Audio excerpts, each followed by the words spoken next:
The old man's boots broke through the crust of spring snow as he led the boy up the mountain. His knees ached. His lungs burned in the thin Colorado air. But Brogan Slade had made this climb every year for decades, and he would make it until the mountain or his heart finally refused. "Where are we going, Grandpa?" "To the first real home Silver Break ever had." The boy frowned. "I thought Silver Break started with the mine." "The mine gave us silver," Brogan said. "This place gave us something worth more." They reached the granite wall just as the afternoon light hit it, turning the gray rock the color of warm honey. There, cut into the mountainside, was a small door, weathered pine, iron-hinged, half swallowed by decades of wild columbine and creeping moss. Above it, carved into the stone lintel in letters still sharp enough to read, were 4 words the stone remembers. The boy ran his fingers over the carving. What does it mean, Brogan Slade, a man who had once commanded 200 miners with a voice like cracking timber, found that his throat had closed. He placed his hand flat against the rock beside the door. It was cold now. The fire inside had gone out long ago, but he could still feel it, the ghost of impossible warmth radiating from the stone like a heartbeat that refused to stop. "It means I nearly killed the bravest person I ever knew," he said quietly, "and she saved me with a cup of hot water." He sat down on a boulder, pulled the boy close, and began. It was October 1879, and the cold that came down from these peaks that year it intended to kill. Silver Break, Colorado territory. The town was a wound in the mountainside, raw and bleeding silver.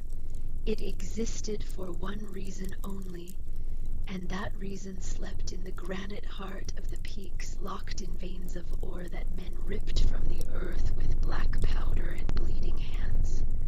The buildings were temporary thoughts slapped together from raw pine and ambition clinging to the slopes the way desperate men cling to a ledge when the rock beneath them starts to give. And in October of 1879, the wind that came down from those peaks was not a thought. It was a statement of intent. The cold intended to kill. For 16 years, Ren Calloway had known this cold as a distant threat, something to be fought by the roaring iron god that sat in the center of the company cabin her family called home.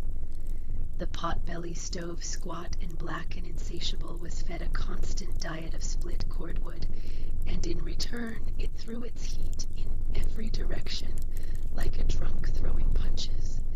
It was the center of their small universe. Her mother cooked on it.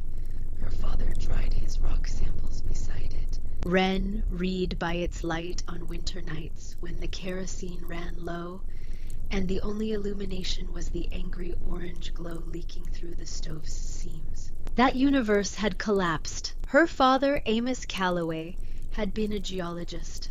Not the kind the mining company wanted, the kind who could point to a hillside and say, "Dig here, there is money inside." No. Amos Calloway was the other kind, the kind who was more interested in the character of rock than in the silver it held. He would hold a piece of granite up to the light and turn it slowly, the way another man might admire a gemstone, and he would whisper about its crystalline structure, its thermal conductivity, its age. Millions of years, Ren. This stone was here before anything with a name walked this earth, and it will be here long after we are forgotten. The mining company tolerated him because he was competent enough to survey their tunnels and assess their stability. They did not understand him. Neither did anyone else in Silver Break. He was the eccentric, the dreamer, the man who talked to rocks. The fever took him in August. It swept through the camp like a fire through dry grass, killing 4 miners and the camp cook at the bunkhouse before it burned itself out. Amos Calloway, who had survived blizzards and cave-ins and a grizzly bear that had wandered into camp one spring morning, was killed by something so small no one could even see it. He was dead in 3 days. His wife Lenora followed him a week later. not from the fever. The doctor said it was her heart, but Wren knew better. Her mother's heart had simply forgotten how to beat. Without the man it had kept time with for 20 years. Her spirit left the way smoke leaves a candle, a thin wisp rising, and then nothing. Wren buried them both on the hillside above town, in a plot shaded by a stand of aspens whose leaves were just beginning to turn gold. She was 16 years old. She had no other family, no aunts or uncles, no cousins. No one had ever come to visit from back east, and no letters had ever arrived bearing a return address that might suggest there was somewhere else in the world she belonged. She belonged to Silver Brake, and Silver Brake belonged to the Consolidated Mountain Mining Company. This was the arithmetic of her situation, and today, standing on the porch of the cabin she had lived in since before she could form memories, Brogan Slade was performing the final calculation. He stood before her, a man built of the same unyielding material as the mountains themselves. His face was a topographic map of hard decisions weathered by 30 years of high-altitude sun and bitter wind. His beard was trimmed to a severe point.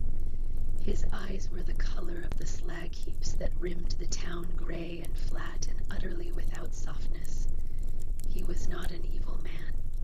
In his own mind and in the minds of most who knew him, he was a practical one. Practicality, in a place like Silver Brake, was the highest virtue. It was the difference between living and dying. "The cabin belongs to the company, Wren," he said, and his voice was as flat as a slab of shale, offering no room for argument, no handhold for appeal. "It's assigned to a working miner. Your father, he was a good man, but he's gone. You can't stay." He let the words settle. He did not enjoy this. She could see that. There was a tension in his jaw, a tightness around his eyes that suggested this task was unpleasant for him. But unpleasant tasks were his currency. He spent them daily. "I've arranged a place for you," he continued, "in the laundry. Mrs. Pickett runs a clean operation. You'll have a bunk meal's honest work. It's a decent situation for a girl in your position." A girl in your position. The phrase hung in the air between them like the smell of something burning. Wren looked past him down the muddy track that served as Silver Brake's main street to where the laundry shed squatted at the edge of town. Steam rose from its tin roof in a constant plume, and even from here she could hear the rhythmic slap of wet fabric against washboards. She had been inside that building. She had seen the women who worked there. Their hands were the color of raw meat cracked and bleeding from the lye soap in the scalding water. Their eyes held a particular kind of emptiness that Wren recognized as something worse than sadness. It was the absence of expectation. They expected nothing from their days, nothing from their lives, nothing from the world. They were ghosts in steam, waiting for a burial that had already happened in every way that mattered. Her father had taught her to read before she was 5. He had taught her arithmetic and geometry, the names of minerals and the principles of physics.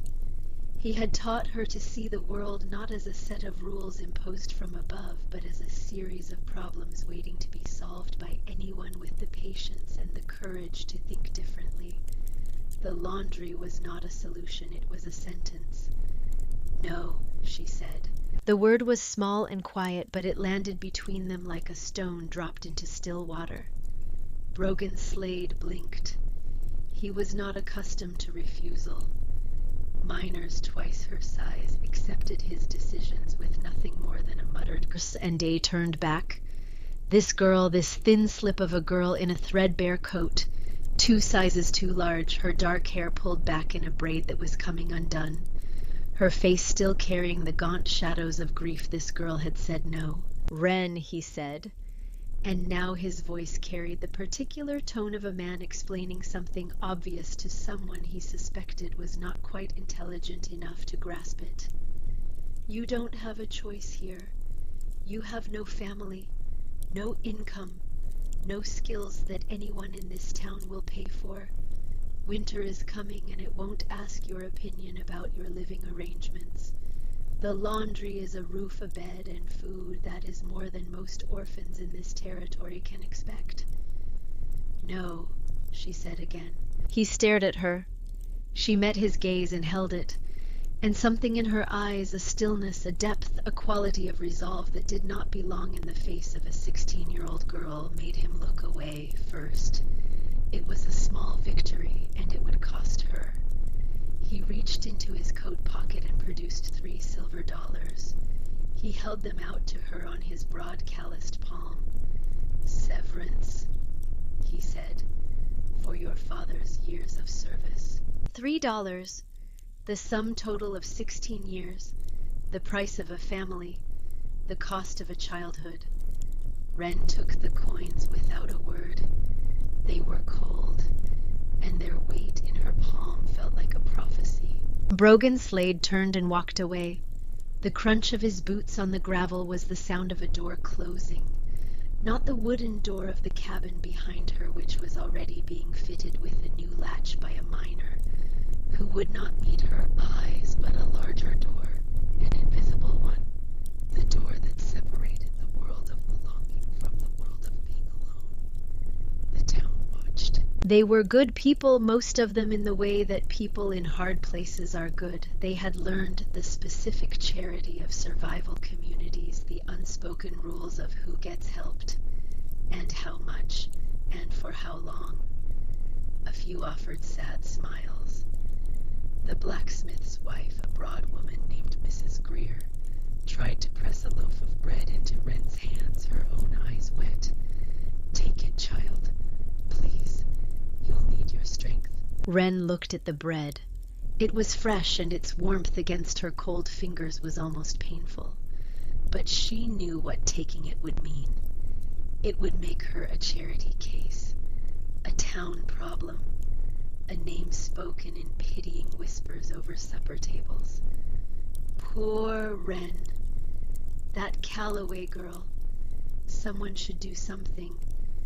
And the should would hang in the air forever, because should was the word people used when they had no intention of doing anything at all. "Thank you, Mrs. Greer," she said gently, "but I'll manage." She shouldered her canvas sack. Everything she owned was inside it. A change of clothes, a small sack of flour, perhaps 3 pounds, a tin of salt, a box of matches. Her father's leather-bound journals, 3 of them heavy with his cramped handwriting and strange diagrams, and a small sharp axe with a hickory handle that her father had used for splitting kindling. That was all. The entire material legacy of the Calloway family reduced to what a thin girl could carry on her back. Beside her, pressed against her leg with the warm solidity of a living anchor, stood her only other possession. Cale was a dog of uncertain heritage, a mix of wolf and something more domestic, something loyal and stubborn and fierce. His coat was the color of winter dusk, a deep silver gray that seemed to shift between blue and smoke depending on the light. His eyes were chips of amber, watchful and intelligent, and right now they were fixed on the townspeople with a low, protective intensity that was not quite a growl, but was certainly a warning. Cale had been her father's dog first. Amos had found him as a pup, half frozen in a snowdrift 2 winters ago, the sole survivor of a litter that some prospector had abandoned. The dog had attached himself to the Calloway family with a devotion that bordered on ferocity, and now with Amos and Lenora gone, that devotion had concentrated itself entirely on Wren. He slept across the threshold of her door. He positioned himself between her and any stranger who approached. I was 50 pounds of loyalty with teeth, and he was the only living thing in the world that loved her. Brogan Slade's voice drifted back from down the street. He had stopped to speak with one of the miners, and his words carried on the thin mountain air. "Can't keep that animal in the bunkhouse anyway. Dog like that is half wolf. It's for the best." Wren looked down at Cale. The dog looked up at her. In that exchange something was decided. She turned her back on the town, on the plume of smoke rising from the smithy, on the clatter and shouts from the saloon. on the laundry shed and its ghosts, on the entire fragile human enterprise of Silver Break. She looked up at the mountains. They rose above her, immense and indifferent, their peaks already wearing the season's first cap of snow. They did not offer pity, they did not offer charity, they offered a brutal, honest truth that was more comforting to her in that moment than any word any human being had spoken since her parents died.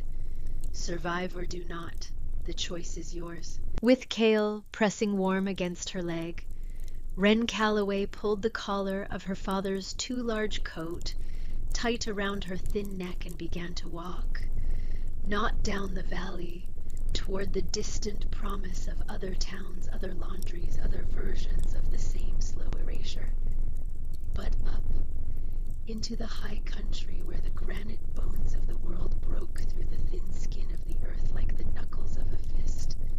She had no destination, only a direction, away. The trail faded within the first mile, dissolving into the forest floor like a rumor no one could confirm.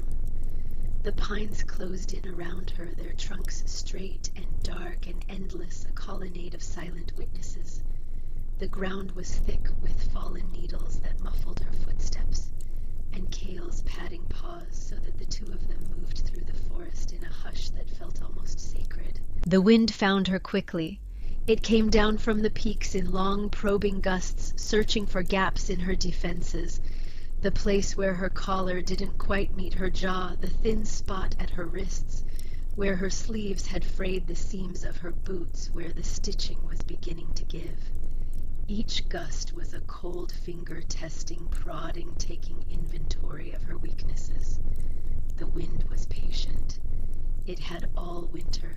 The sun was a pale coin in a gray sky. It offered light, but withheld warmth, a miser's sun bright enough to see by but too stingy to comfort. The shadows beneath the pines were already pooling with the particular blue-tinged cold that meant the day was dying early, as days did in the mountains in October, pulling the darkness up from the valleys like a blanket. She walked for hours. The sack grew heavier with every step, the straps cutting into her thin shoulders. The 3 silver dollars in her pocket felt like stones dragging her toward the earth. Her legs ached. Her feet in their worn boots were going numb. And with each step, the voice in her head grew louder. You are a fool. Slade was right. The town was right. What are you doing? Where are you going? There is nothing up here but rock and cold and the slow patience of things that do not care whether you live or die. She stopped. She could not go any farther. Her body had made the decision for her the way a horse will simply stop when it has been ridden past its limits, no amount of urging sufficient to produce another step. She sank onto a fallen log, and the cold of the dead wood seeped through her thin trousers, instantly a preview of the deeper cold that was coming. She buried her face in her hands. The rough wool of her mittens scratched her skin. She did not cry. She was past crying. She was in the place beyond tears, the flat gray landscape of exhaustion, where even despair requires more energy than you have to give. Was this survival, or was this a long, slow walk toward a death? She was too proud to accept from a town that had offered her a bed. Cale whined. He nudged her arm with his cold, wet nose. When she did not respond, he let out a sharp, impatient bark, a sound so sudden and commanding in the forest silence that it jerked her head up like a slap. The dog was not looking at her. He was looking past her to the right at something she had walked past without seeing. She followed his gaze. A wall of granite rose from the forest floor. It was massive, perhaps 60 feet high and 100 feet wide. A sheer vertical face of gray stone that erupted from the earth as if the mountain had thrust its shoulder through the soil. It was ancient and monolithic, a tombstone for a forgotten giant. Its surface scoured smooth by 10,000 years of wind and ice and rain. It was a place of endings, A solid wall of impossibility. You could go no farther in this direction. The mountain said stop, and the mountain did not negotiate. But Cale was insistent. He ran to the base of the rock face, his nose working furiously, his tail rigid with the focused energy of a dog who has found something that matters. He was sniffing at a dark line near the ground, a shadow that ran vertically along the granite, half hidden by a tangle of hardy bushes dusted with early snow. He began to dig his front paws, sending sprays of dirt and loose stone flying behind him in frantic arcs. He whined again, a high, eager sound, the sound a dog makes when it has found the thing it has been searching for. Curiosity, a feeling she thought had frozen solid somewhere inside her chest, flickered. A small flame guttering in the wind, but alive. She pushed herself to her feet, her legs protesting, and walked toward the dog and the wall. It was a crack, a fissure. No wider than her shoulders, a dark vertical slash in the face of the mountain, as if someone had taken an enormous chisel and split the granite along a hidden seam. The bushes had grown thick around its space, screening it from casual view. You could walk past it 100 times and never see it, but you could not walk past it without feeling it. A breath of air was coming from inside the fissure. It was faint, barely perceptible, but it was unmistakable. It moved against her face with the slow, steady rhythm of something alive, something breathing. And it was not cold. It was not warm either, not exactly. But it was different from the killing air around her. It was temperate, neutral. The temperature of deep earth, of places the sun and the wind could not reach. It smelled of stone and ancient soil and the mineral tang of groundwater that had never seen daylight. A bear den. That was her first thought. It was the kind of place a bear might choose for its winter sleep, a narrow entrance opening into a larger space within the rock. She should leave. A bear in its den was a death sentence for anyone foolish enough to disturb it. But Cale showed no fear, no raised hackles, no warning growl. A dog with wolf in its blood would know the smell of a bear, would feel the ancient terror of it in his bones. Cale was not afraid. He was excited. He pushed his head and shoulders into the opening, his muffled barks echoing from inside with a quality that told her the space beyond was larger than the entrance suggested. Wren knelt at the mouth of the fissure. The breath of the mountain moved against her face, slow and steady. She peered into the darkness. She could see nothing. The light died within a few feet, swallowed by a blackness so complete it seemed like a physical substance. She was about to call Cale off, to pull him back by the scruff and continue her pointless march to nowhere, when a memory surfaced. Not a memory of an event, but of a voice. Her father's voice, quiet and absorbed the way it sounded when he was talking more to himself than to anyone else. He had been sitting at the small table in their cabin, his journals open before him, a pencil tucked behind his ear.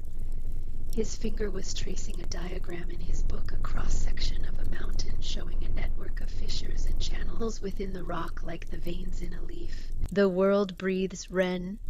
He had whispered, his eyes alight with a passion that no one else in Silver Break understood, a passion they dismissed as eccentricity, and she had loved as the purest expression of who her father was. The rock itself has lungs, fissures, conduits, channels that run deep into the earth where the temperature is constant year-round, regardless of what the surface is doing. Most men see rock as dead weight, an obstacle between them and what they want. But the rock is alive with energy, thermal potential. They dig for the shiny metal, but the real treasure is the warmth. She had been 12 years old, sitting across from him, half listening, half focused on the arithmetic problems he had assigned her. His words had washed over her like background music, pleasant but not urgent. The ramblings of a dreamer in a town of brutally practical men. She had not understood what he was telling her. She understood now. Kneeling in the October wind, Feeling the slow, steady exhalation of the mountain against her skin, she understood exactly what her father had been saying. The mountain was breathing.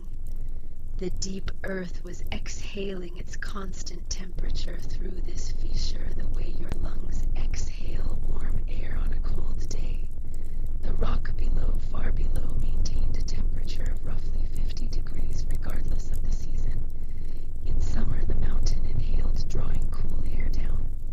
In winter, it exhaled, pushing its warmer, deep earth air upward through natural channels and cracks. This fissure was a lung, and the air it breathed was the difference between freezing to death and staying alive. Wren pulled off her pack with hands that had stopped shaking, not because the cold had lessened, but because something else had taken hold of her, something warmer and more powerful than any stove.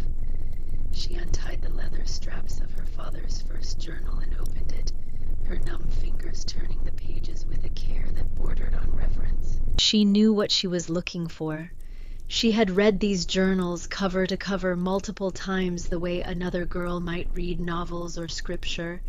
She had read them as stories, as conversations with her father, as windows into the mind of a man the world had dismissed. She had not read them as instructions. She found the chapter near the middle of the second journal.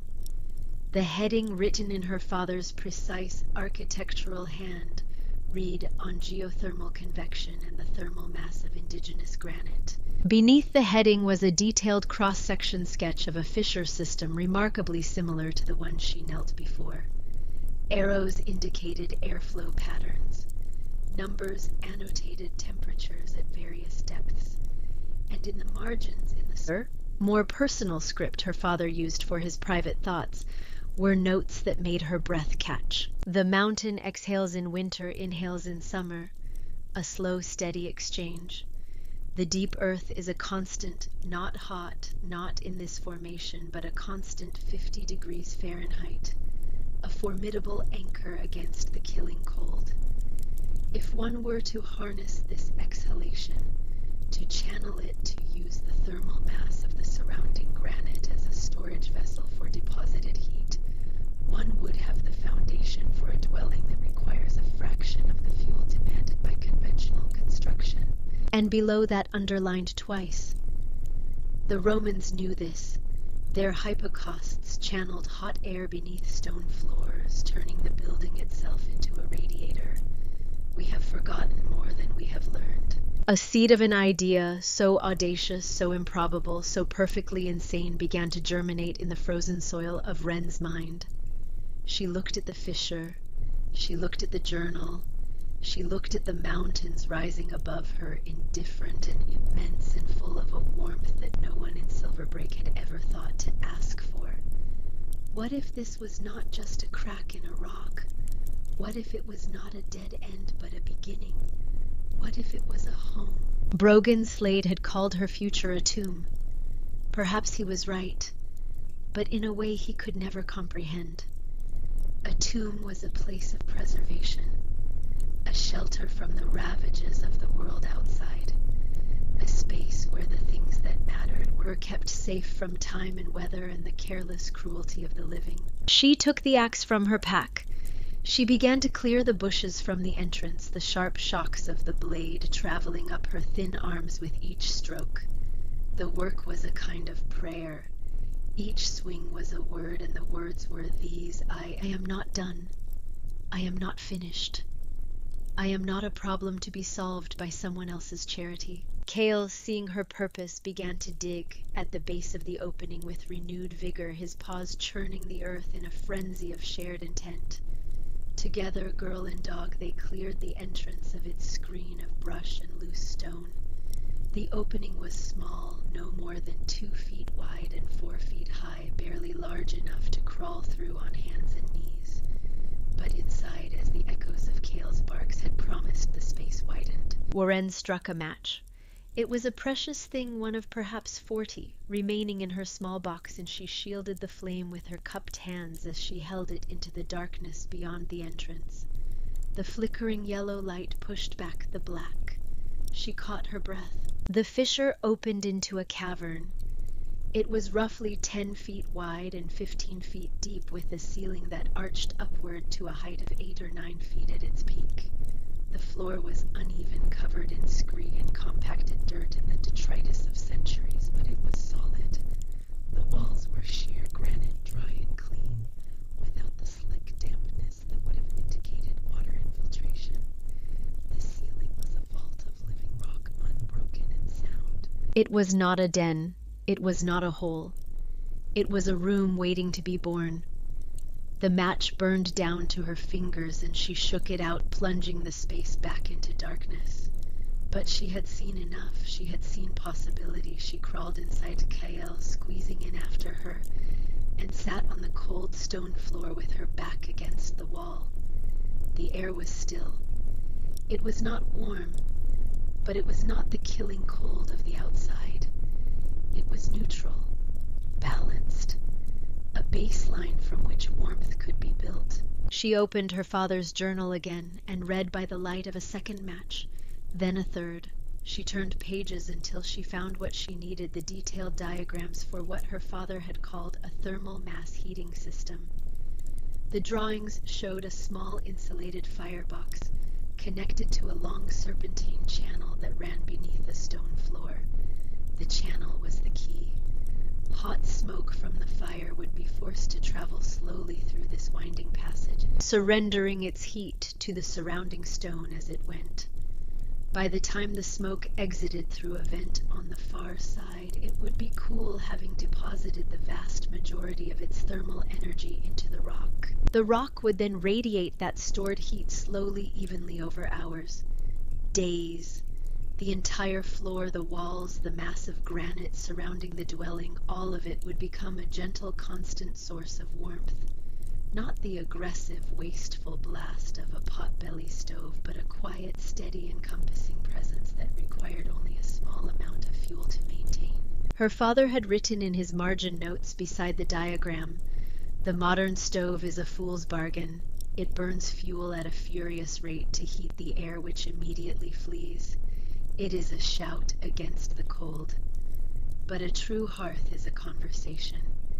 It tells a long, slow story to the stone, and the stone remembers. The stone remembers." Wren closed the journal. She pressed her palm flat against the granite wall of the cavern. It was cold under her hand, cold and indifferent and ancient, but she could feel its mass, its density, its sheer physical presence. This was not wood. This was not the thin, leaky walls of a log cabin that bled heat like an open wound. This was the mountain itself, millions of tons of granite, and if she could teach it to hold warmth, it would hold warmth with a patience and a permanence that no wooden structure could match. She would build her father's theory into the bones of this mountain. She would stake her life on the half-forgotten wisdom of a dead eccentric geologist and the ancient ingenuity of Roman engineers who had heated their bathhouses 2,000 years ago. It was the most audacious and most foolish decision she had ever made. She could not wait to begin. For the next 3 weeks, Wren Calloway waged a private war against time and granite. The labor was a crushing, relentless force that threatened to snuff out her small flame of resolve each day. There were mornings when she woke on the cold stone floor, her blanket stiff with frost, her body screaming with the accumulated pain of the previous day's work, and the thought of beginning again seemed not just difficult, but genuinely impossible. The impossibility would settle over her like a weight, pressing her into the stone, and she would lie there in the gray pre-dawn darkness, listening to the wind outside the fissure, and she would think, "Today I cannot. Today I am done." And then Cale would stir beside her, would stretch and yawn and press his warm nose against her cold cheek, and the weight would lift just enough for her to move, just enough for one more day. Her mornings began before the sun, when the air inside the cave was cold enough to turn her breath into thick white clouds that hung motionless in the stillness. She would eat a small portion of her dwindling flour mixed with creek water into a thin, tasteless paste that served as fuel rather than food. She did not think about taste. She thought about calories. about the mathematics of survival, the daily equation of energy expended versus energy consumed, and the narrowing margin between the two. Then the work would begin. The first task was to clear the cave, using her hands the flat of her axe head, and occasionally a sturdy branch pressed into service as a lever. She dragged and scraped and pushed hundreds of pounds of loose rock and ancient compacted earth out through the narrow entrance. The scree was sharp.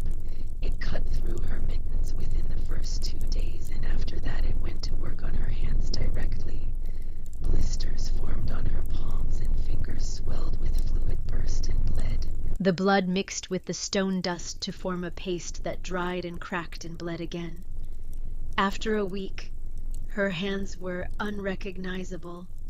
The soft skin of a girl who had mended clothes and kneaded dough and turned the pages of books was gone, replaced by thick, clumsy calluses that made her fingers feel like they belonged to someone else. Her back was a geography of pain. Her shoulders burned. The muscles in her forearms felt like frayed rope stretched past its breaking point. At night, she could not straighten her fingers. They curled involuntarily, locked in the shape of gripping, as if her body had decided that this was their permanent purpose now and saw no reason to release them. Cale helped. He dug at the softer earth with a tireless enthusiasm that shamed her on the mornings when her own will faltered. He could not move the larger stones, but he attacked the dirt and gravel with a single-minded fury, sending sprays of material backward between his legs, and the sight of his small, determined form working alongside her in the dim light of the cave was a comfort that went beyond the physical. She was not alone. Not entirely. At night, she collapsed near the entrance, wrapped in her thin blanket, with Cale curled against her stomach, his body heat a small, precious furnace. The cold was a physical presence, a weight that pressed down on her from all sides, seeking out every gap in her defenses, every place where her clothing was thin or her blanket was insufficient. She would lie there shivering in a rhythm that was almost mechanical and listen to the wind outside howl its ancient song. And she would read. By the faint light of the moon when it was clear, or by the guttering flame of a precious match when it was not, she read her father's journals. They were her scripture now, her instruction manual for survival, but they were also something else, something she had not expected and did not fully understand until the night she found the first hidden message. It was in the margin of a page describing the thermal properties of different types of stone. Her father had been comparing granite to limestone, noting their respective densities and heat capacities when his handwriting changed. The careful, measured script of the scientist gave way to something smaller, more intimate, the handwriting of a man speaking not to posterity, but to a single reader. Wren will understand this. She has always understood what I was trying to say, even when I couldn't say it properly, especially then. She stared at the words. Her eyes blurred. She read them again. He had written her into his science, not as a dedication or an afterthought, but woven into the fabric of his work, tucked into the margins like a parent hiding notes in a child's lunchbox. She turned pages with trembling fingers, searching, and she found them, scattered throughout the journals like wildflowers in a field of equations. If you are reading this page, you have already proven you are stronger than they think. The stone does not need anyone to believe in it in order to hold heat. Neither do you. They will call this foolishness. They called Copernicus a fool too. The sun did not care. He had known. Somehow, in the way that fathers know things they cannot explain and cannot prevent, Amos Calloway had known that his daughter would one day need these words more than she would need his formulas. He had not written these journals for the scientific community. He had not written them for the mining company or for the geological surveys or for any of the institutions that had ignored his work during his lifetime. He had written them for her. Wren pressed the open journal against her chest and wept. She wept for the first time since her mother's funeral. the tears cutting channels through the stone dust on her cheeks, falling onto the leather binding of the book her father had filled with love, disguised as science. Cale pressed closer, his warm body a steady presence against her shaking ribs. She cried until she was empty. Then she wiped her face with the back of her ruined hand, opened the journal to the chapter on serpentine flue design, and went back to work. By the end of the second week, the cave was cleared and the real construction had begun. She had found a natural side channel in the rock, a smaller fissure running roughly parallel to the main cavern floor at a depth of about 18 inches. This was her flue, or it would be once she shaped and sealed it into a proper channel. She spent days painstakingly lining this natural passage with flat stones, fitting them together like puzzle pieces, mortaring the joints with the thick, sticky clay she discovered at the bank of a creek half a mile down the mountain. The clay was a shade of deep red iron, rich and dense, and when she first pulled a handful of it from the creek bank and felt its weight and its plasticity, she nearly laughed with relief. It was exactly what her father's notes described. A naturalite, capable of hardening to a near ceramic density when dried. This was the hardest work. It required not just strength but precision, a geological patience that tested her in ways the brute labor of clearing had not. Each stone had to be selected for its shape and thickness. Each joint had to be sealed completely, because a gap in the flue meant smoke in the cave, and smoke in the cave meant death. She worked on her hands and knees in the narrow channel, her fingers raw, her back screaming, fitting stones and pressing clay into every crack and seam, with the focus of a watchmaker assembling the mechanism of a clock. The serpentine shape was critical. The channel could not run straight from the firebox to the exit because a straight channel would allow the hot gases to pass through too quickly, carrying their heat out of the system before the stone could absorb it. The channel had to wind to turn back on itself in long, lazy curves, forcing the smoke to travel slowly, to linger, to surrender its thermal energy to the surrounding rock at every turn. She was building a heat exchanger out of raw stone and red clay, a machine with no moving parts, a system designed to capture the energy that every potbelly stove in Silver Break was vomiting uselessly into the sky. It was an act of creation born of pure desperation and dead man's wisdom, and it was taking shape. On the 15th day, a shadow fell across the entrance to the cave.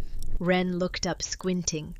She was on her knees, pressing a flat stone into place to form the cap of her firebox, her hands and forearms coated in dried red clay.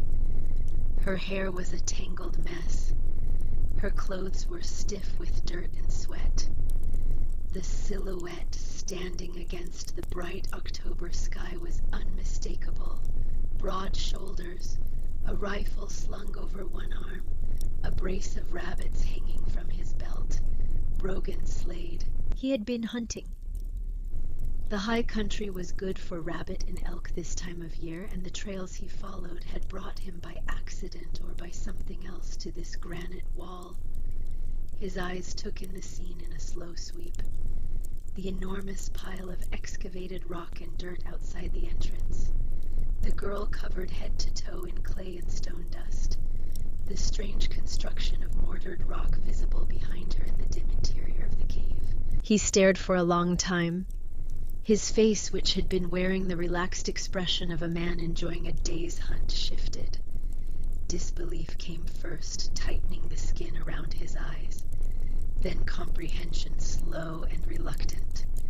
And then something that curdled the comprehension into a darker emotion, a kind of angry pity, the frustration of a practical man confronted with an act he could only interpret as willful self-destruction. He walked closer, his heavy boots crunching on the loose scree. He ducked his head and peered into the cave, his gaze following the line of the serpentine channel she had built. He studied it for a long, silent moment, the way a man studies something he does not understand and does not intend to.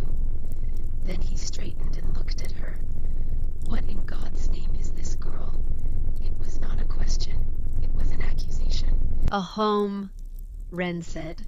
Her voice was hoarse, roughened by disuse and stone dust, but it did not waver. Slade let out a short, harsh laugh, the kind of laugh that has no humor in it, only disbelief. A home. This is a hole in the ground. This is a grave, and you are digging it for yourself. Have you lost your senses entirely? He gestured at her construction with a dismissive wave of his thick hand. This contraption, what is it? You'll fill this cave with smoke and choke to death in your sleep. Or you'll freeze when the real cold comes. That little fire you plan to build won't survive a December night, let alone a January blizzard. It's a flu, she said, her voice gaining a fraction of strength. The smoke passes through the channel beneath the floor. It heats the stone. The stone holds the heat and releases it slowly. He stared at her as if she had begun speaking in a language he did not recognize. Heats the stone, he repeated, and the words in his mouth sounded like a foreign phrase, absurd and meaningless. That is the most dangerous nonsense I have ever heard. Your father filled your head with fairy tales, Wren. Stone is cold. It pulls warmth out of everything it touches. Every man, woman, and child in these mountains knows that. You need a proper iron stove, a good chimney to draw the smoke clear, and a mountain of cordwood to feed it. That is how you survive a winter here. It is the only way. High was the voice of established wisdom, of collective knowledge, of every man who had ever built a cabin in these mountains and lived to tell about it. What he said was logical, it was tested, it was known. And what she was doing was none of those things. You are a stubborn fool, Wren Calloway, he said, and now the pity was gone from his voice, replaced by a cold finality. I offered you a place, a bed, meals. You chose this. I want you to understand what that choice means. When the first real snows come, and they will come, they will bury this hole and everything in it. And when that happens, do not expect the men of Silver Break to risk their lives climbing this mountain to dig out your frozen corpse. He unslung the brace of rabbits from his belt and dropped them at her feet.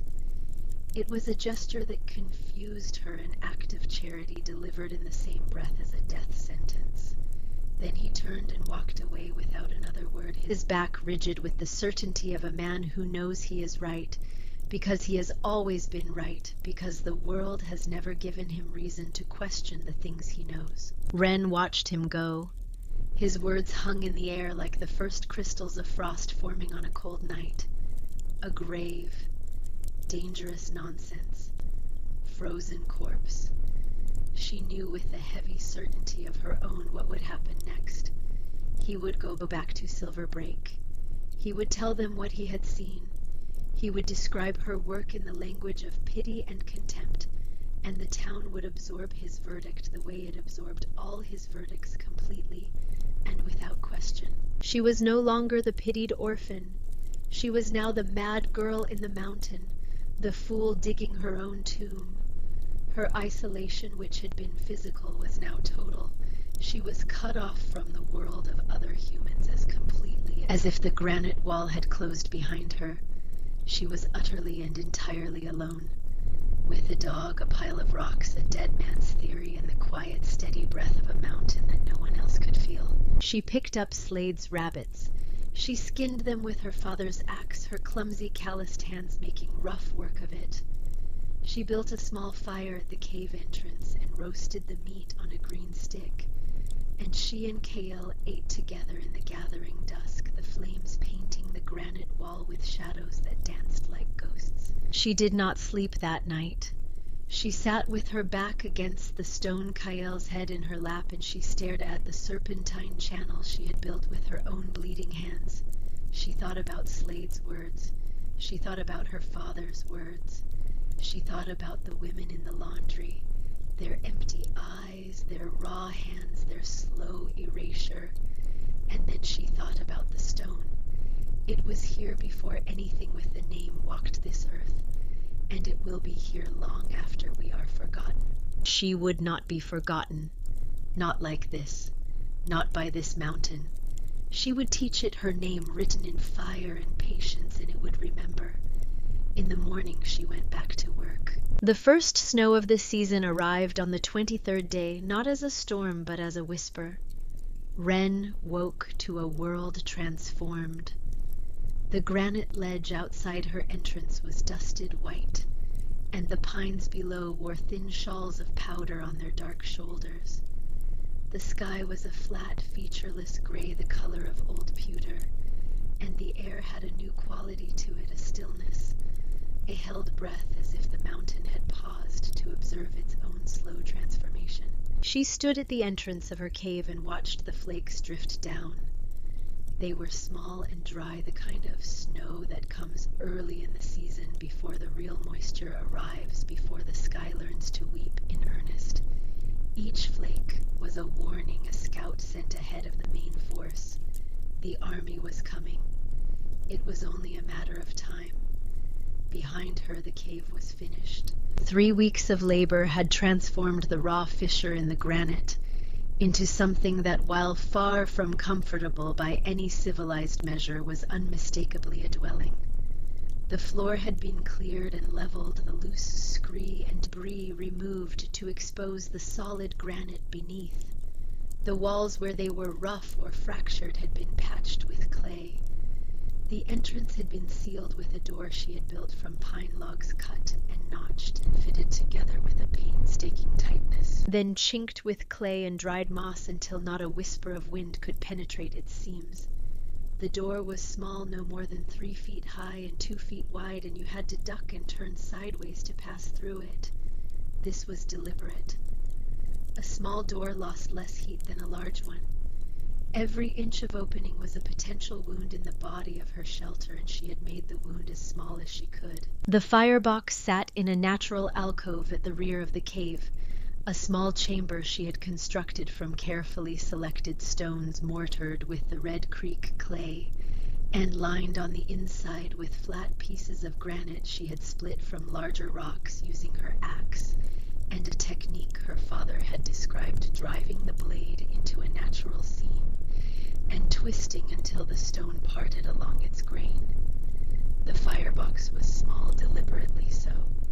It was not designed to hold a roaring fire. It was designed to hold a hot one. A small, intense fire burning in a confined, insulated space produced far more usable heat than a large fire burning in an open hearth, because the insulation forced the temperature higher, ensured more complete combustion of the fuel, and concentrated the heat into the place where it was needed, the entrance to the flue. The flue was her masterwork. It ran from the base of the firebox in a serpentine channel beneath the floor of the cave, winding back and forth in long, deliberate curves before reaching its exit point, a narrow shaft that angled upward through a natural crack in the rock, and emerged on the mountainside some 20 feet above and 30 feet to the right of the entrance. The channel was lined with flat stones sealed with clay and capped with larger slabs that formed the surface of her floor. The total length of the flue, if straightened, would have been nearly 40 feet. Hot gases leaving the firebox would have to travel this entire distance before reaching the outside air, and at every inch of that journey they would be pressing their heat into the stone that surrounded them. She had tested the draw by burning a handful of dry pine needles in the firebox and watching the smoke. It moved, slowly, reluctantly, but it moved, pulled through the channel by the temperature differential between the warm air inside and the cold air at the exit vent. The draw was not strong, not like the aggressive pull of a stovepipe chimney, but it was steady. The smoke found its way through the serpentine path and emerged thin and pale from the vent on the mountainside. The construction was complete. The theory was built into the bones of the rock. All that remained was the test. Wren knelt before the firebox, with a small bundle of kindling in her hands.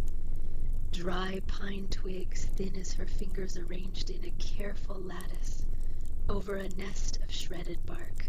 She had been conserving her matches, using them only for reading at night, and she had 19 left. She struck one now. The phosphorus head flared yellow-white, and she held the flame to the bark. It caught. The bark curled and blackened, then produced a thin tongue of orange flame that licked at the twigs above it. The twigs crackled. The fire grew small and bright in the insulated chamber of the firebox, its light dancing on the stone walls. She watched the smoke. It rose from the fire, hit the low ceiling of the firebox, and instead of billowing outward into the cave, it was pulled downward and sideways into the entrance of the flue. It vanished into the dark channel like water flowing into a drain. The cave remained clear. The air was clean. The draw worked. But working was not the same as succeeding. The draw only meant that the smoke had somewhere to go. The real question, the question on which her life now depended, was whether the heat would follow the smoke into the stone, and whether the stone would hold it. She fed the fire carefully, adding small sticks one at a time, keeping the flames hot but contained. The firebox glowed. She could feel its heat on her face when she leaned close, a fierce, concentrated warmth that dissipated rapidly as she moved away. The rest of the cave was cold. The floor beneath her knees was cold. The walls at her back were cold. The air she breathed was cold. She placed her right palm flat on the stone floor about 3 feet from the firebox, directly above the first curve of the serpentine flue. The granite was cold under her hand, cold and inert and dead, exactly as Brogan Slade had promised. She waited. The fire burned down to a bed of glowing coals, and she added more wood. Not much. A few sticks. The kind of fire a child might build, barely enough to warm your hands over. In the pot-belly stoves of Silver Break, a fire this size would have been pathetic. A joke, a flame that would gutter and die within the hour, leaving the cabin to the mercy of the cold. But in Wren's insulated firebox, fed by the natural draw of the flue, it burned with a surprising intensity. The walls of the firebox concentrated the heat, reflecting it back onto the fuel, creating a small inferno in a space no larger than a bread box. She waited. 30 minutes. The stone was cold. 45 minutes. The stone was cold. 1 hour.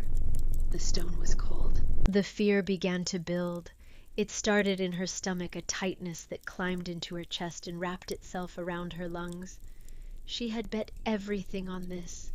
Every ounce of strength she had poured into those 3 weeks of brutal labor, every blister, every bleeding crack in her hands, every night spent shivering on the hard floor, every scrap of her dwindling food supply consumed to fuel a body that she had driven to its absolute limit.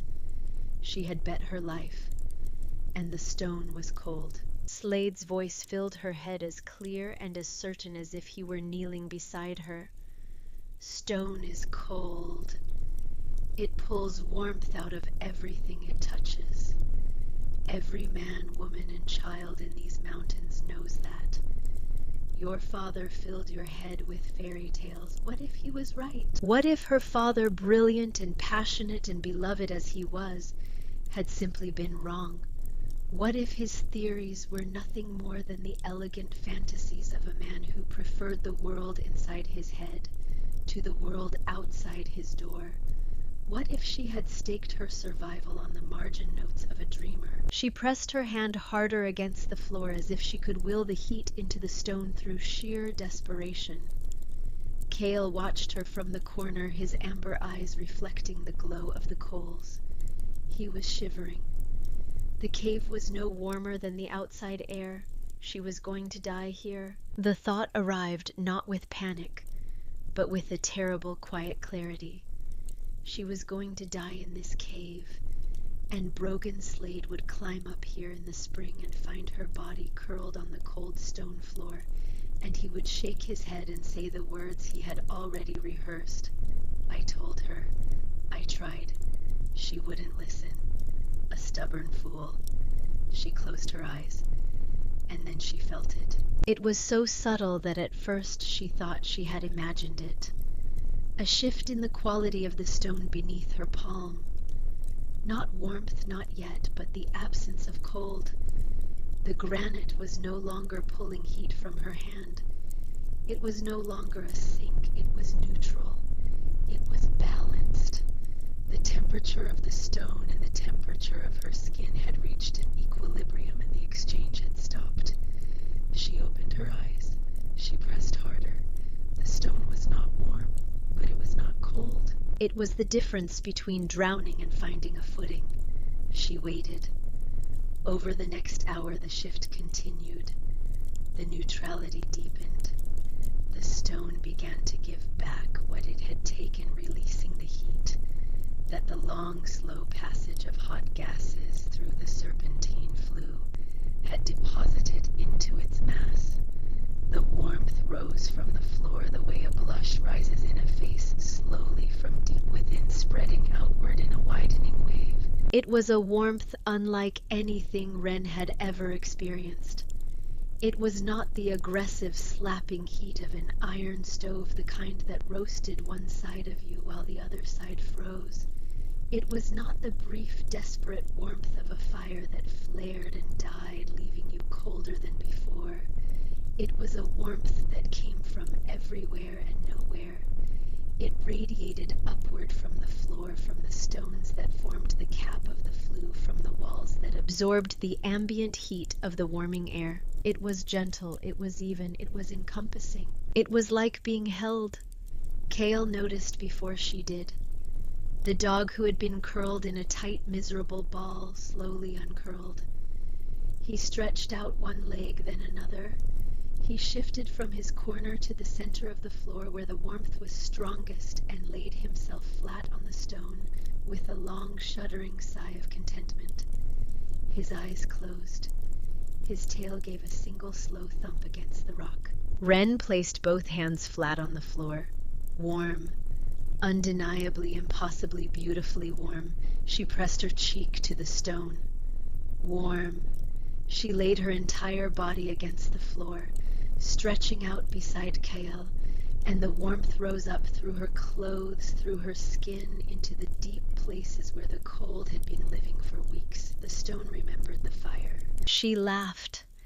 It was a sound she barely recognized, rough and cracked from disuse, but it was a laugh, and it filled the small cave with an echo that sounded almost like music. She laughed until the laughter turned to tears, and then she cried on the warm stone floor while Cale pressed his nose against her neck, and outside the wind howled its displeasure at a girl who had the audacity to refuse its authority. Her father had been right. The narrator must pause here. To understand the magnitude of what Wren Calloway had accomplished and the depth of what Brogan Slade could not see, we must leave the cave for a moment and enter the realm of physics. For the chasm between Wren's innovation and Slade's convention was not merely a difference of opinion. It was a difference of understanding.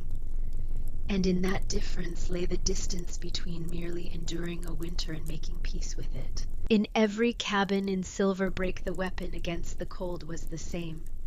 The cast-iron pot-belly stove. It was the undisputed champion of frontier, heating a squat iron god that sat in the center of the room and demanded worship in the form of firewood.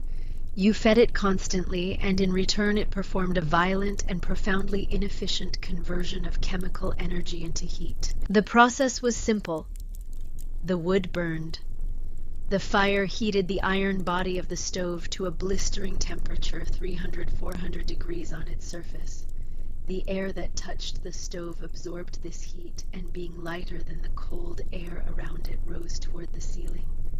Cooler, denser air rushed in along the floor to take its place, was heated in turn, and rose.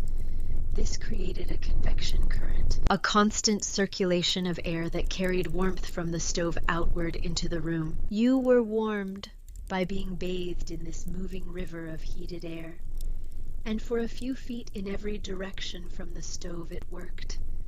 You could hold your hands out and feel the warmth. You could stand close and let the heat soak into your clothes. Near the stove life was tolerable. But this system carried a fatal flaw, and the flaw was this: it was trying to heat the air. Air is a terrible medium for storing heat. It is thin, insubstantial, eager to move. The moment you heat it, it wants to leave. It rises to the ceiling where it presses against the roof and walls, searching for any crack, any gap, any imperfection in the structure that will allow it to escape. And in the log cabins of Silverbrake, no matter how carefully chinked with mud and moss, those imperfections were everywhere. The walls were thermal sieves. They bled heat at an astonishing rate. And then there was the chimney. The very mechanism that made the stove functional, the vertical pipe that drew smoke out of the cabin, was also the system's greatest hemorrhage. The chimney created a powerful updraft, pulling hot Air from the room and sending it skyward. An enormous percentage of the heat generated by the fire went straight up the flue and into the indifferent Colorado sky. You were paying for firewood, and the sky was collecting the payment. The result was a brutal temperature gradient. Within 5 feet of the stove you roasted. 10 feet away, you shivered. The floor was always cold. The walls were always cold. The corners of the room were always cold. The very structure you lived in, the wood, the logs, the earth beneath your feet, was a heat sink constantly pulling warmth out of the air the stove was so desperately trying to heat. To stay warm in a cabin like Slade's, you had to burn wood. A lot of wood. Constantly.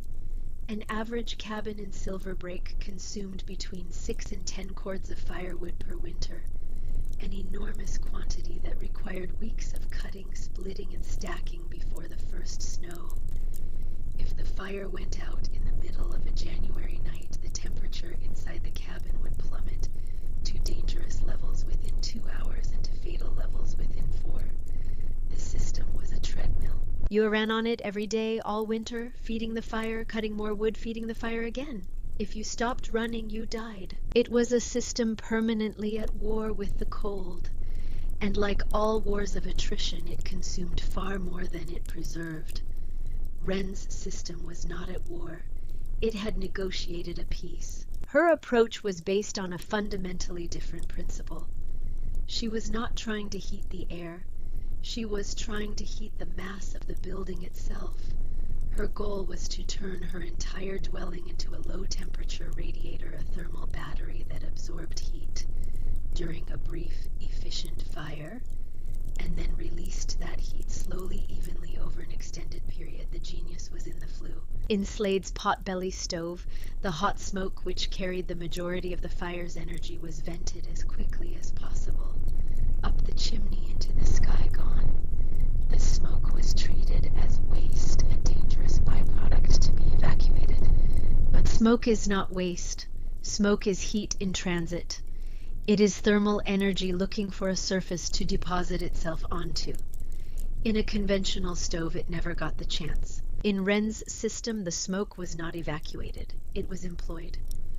After leaving the small, intensely hot firebox, the smoke entered the serpentine flue and began a long, slow journey through 40 feet of stone-lined channel beneath her floor. The channel was deliberately narrow, deliberately winding, designed to maximize the contact between the hot gases and the surrounding rock. At every inch of this journey, the smoke was pressing its heat into the granite that surrounded it. The stone absorbed this energy the way a sponge absorbs water, slowly, patiently, without resistance. Granite has a thermal mass roughly 2,000 times greater than an equal volume of air. It does not heat quickly, but once heated, it does not cool quickly either. It holds its warmth with a stubbornness that borders on permanence. By the time the smoke completed its journey and exited through the vent on the mountainside, it had surrendered 80% or more of its thermal energy to the rock. The exhaust was cool, nearly invisible, a thin wisp of vapor rather than the thick, dark plume that rose from every chimney in Silverbrake. The system captured and stored what the stove threw away, and then the stone did what stone does. It radiated. The heat moved outward from the flue channel in all directions, conducted through the granite by the slow, steady process of molecular vibration. It reached the surface of the floor, the walls, the surrounding rock. And from these surfaces, it radiated infrared energy, the same kind of warmth you feel from the sun, from a brick wall that has been baking in the summer heat, from the earth itself on a warm evening. This radiant heat did not warm the air. It warmed objects. It warmed Ren's body. Her blankets, the stone, she sat on, the food she stored.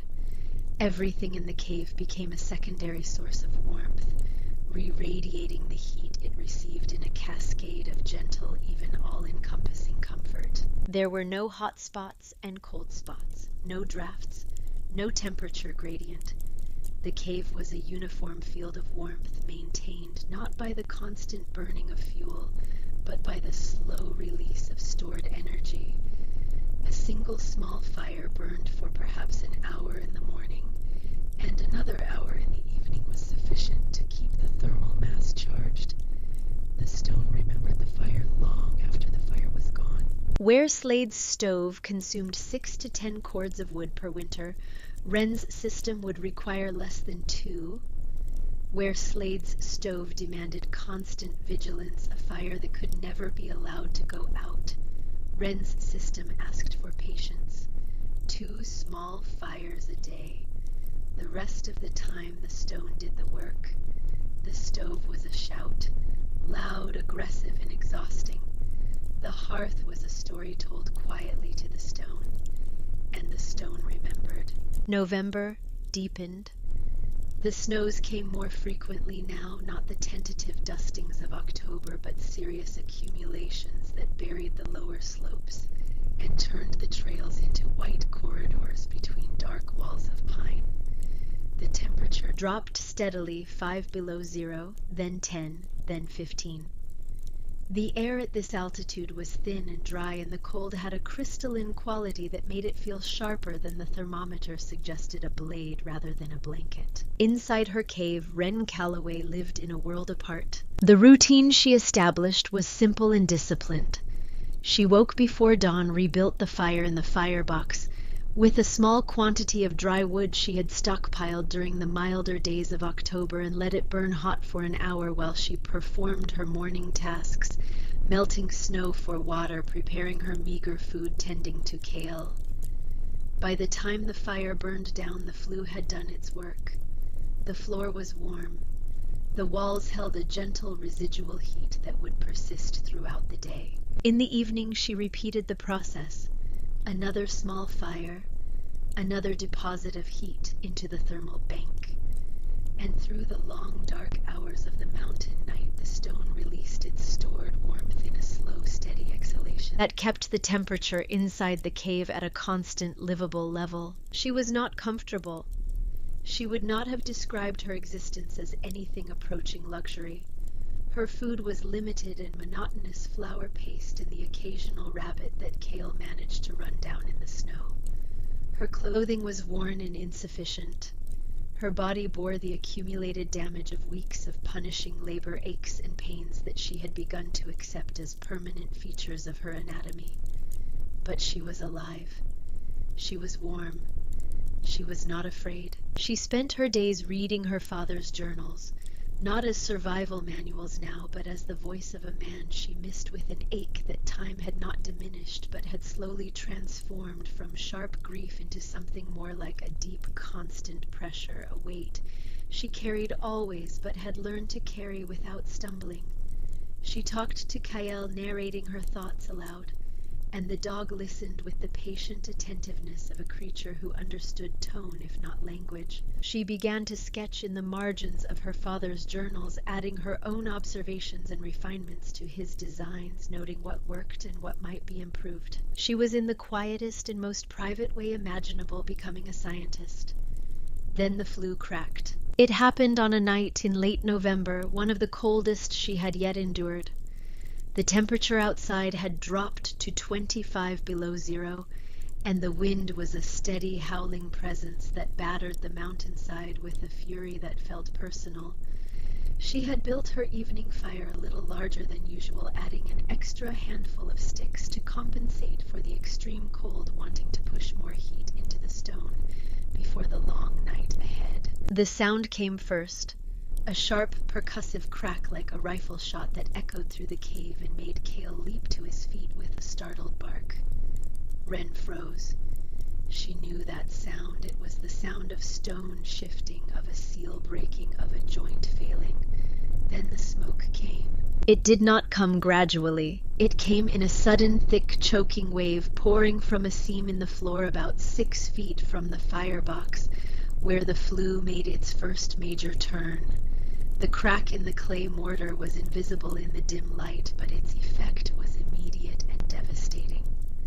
Smoke that should have been traveling through the channel beneath the floor was instead venting directly into the living space. Within seconds, the cave was filling.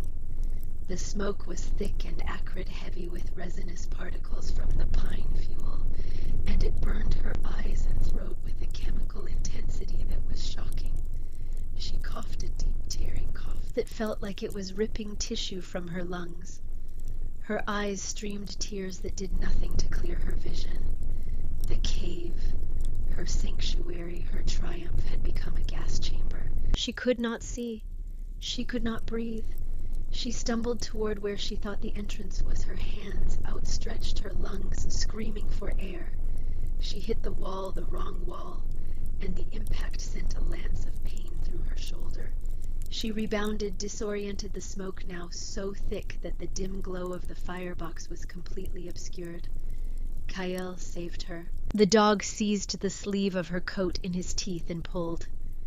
Not gently, not politely, but with the desperate, wrenching force of an animal acting on an instinct older than domestication.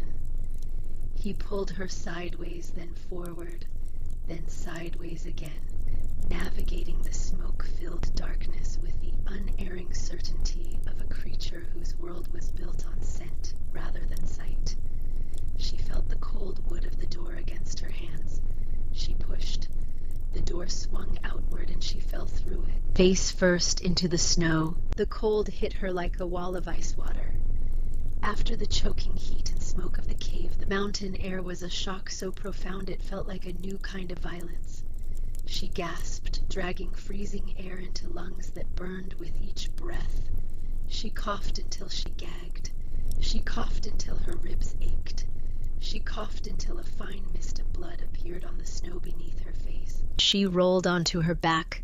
The stars above were sharp and cold and utterly indifferent. 25 below zero. She was outside in a thin coat on a mountainside in the middle of a winter night.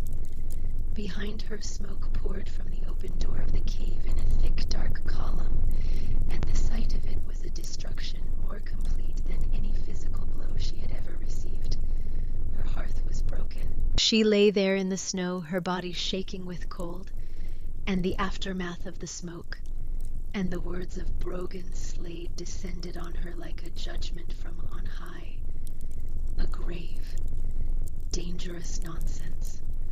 Frozen corpse. He had been right. The practical man. The man who had never read a book about Roman heating systems. The man who had never theorized about thermal mass or geothermal convection. The man who knew only what he knew and had never pretended otherwise had been right. Stone was cold. Fire belonged in an iron box. And she, Wren Calloway, the orphan with the dead man's journals, was going to die on this mountainside because she had been too proud and too foolish to accept a bunk in a laundry. She closed her eyes. The cold was settling into her now, not the sharp, aggressive cold of a wind gust, but the deeper, more insidious cold of stillness. The cold that finds your core and begins to slow the engines of your body one by one. Hypothermia. It would take her quietly. She would simply stop shivering, stop feeling, stop thinking, and then stop. Cale barked. Not a warning bark, not a protective bark, an angry bark, a bark that said, "Get up." The dog was standing over her, his face inches from hers, his amber eyes blazing with a fury that looked almost human. He barked again directly into her face, the sound so sharp and so close that it hurt her ears. Then he bit her. Not hard, not enough to break skin through her coat, but hard enough to send a jolt of pain through her forearm that cut through the fog of hypothermia like a blade. She opened her eyes. The dog stared at her. His look was unmistakable. It was the look her father had given her when she wanted to quit a difficult problem, a look that contained no sympathy and no patience and no room for self-pity. Figure it out. She sat up. The cold was immediate and savage, but the pain from Kale's bite had restarted something inside her, a small, defiant engine that coughed and sputtered but refused to die. She crawled to her pack, which she had dragged outside with her by instinct, and her numb fingers found her father's journal. She opened it. She could barely see the pages in the starlight. She tilted the book to catch the faint light reflected from the snow, and she turned to the section on flue construction. Her eyes, streaming and swollen from the smoke, struggled to focus. She turned pages, and there in a passage she had read before but had not fully absorbed, she found it. Her father's handwriting cramped in the margin beside a diagram of a flue joint. A note about thermal cycling, about the expansion and contraction of clay mortar under repeated heating and cooling. He had anticipated this failure. He had known that clay alone would crack. The rest of the page was damaged. Water had found it at some point long before her father's death, dissolving the ink into pale ghosts of letters, half-formed words that blurred and bled into one another like footprints in wet sand. She could make out fragments, broken syllables, the skeleton of a formula stripped of its flesh. Most of it was gone, reclaimed by the same indifferent forces that reclaimed everything in time. But near the bottom of the page, where the stain had not reached, 2 words survived intact, written in her father's firm hand, as if he had pressed the pencil harder there, as if he had known that these 2 words above all others must endure. Ash and salt. Wood ash, calcium-rich and alkaline, mixed with the clay, would create a primitive cement, a mortar with significantly greater thermal resistance.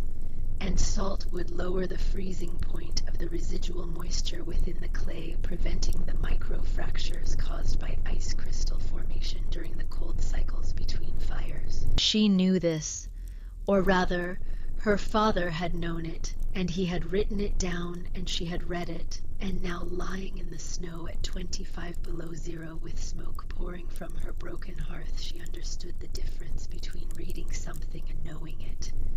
She also understood the cost. She had a small supply of wood ash accumulated from her fires over the past weeks, but her salt was her food preservation. It was the only thing standing between her and starvation. In the deep winter months, the mineral that would allow her to preserve any meat she managed to obtain. She had perhaps half a pound left in her tin.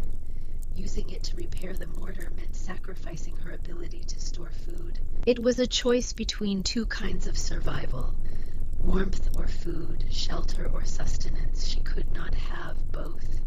She chose warmth. In the deep mathematics of winter survival, shelter trumped everything. You could endure hunger. You could not endure cold.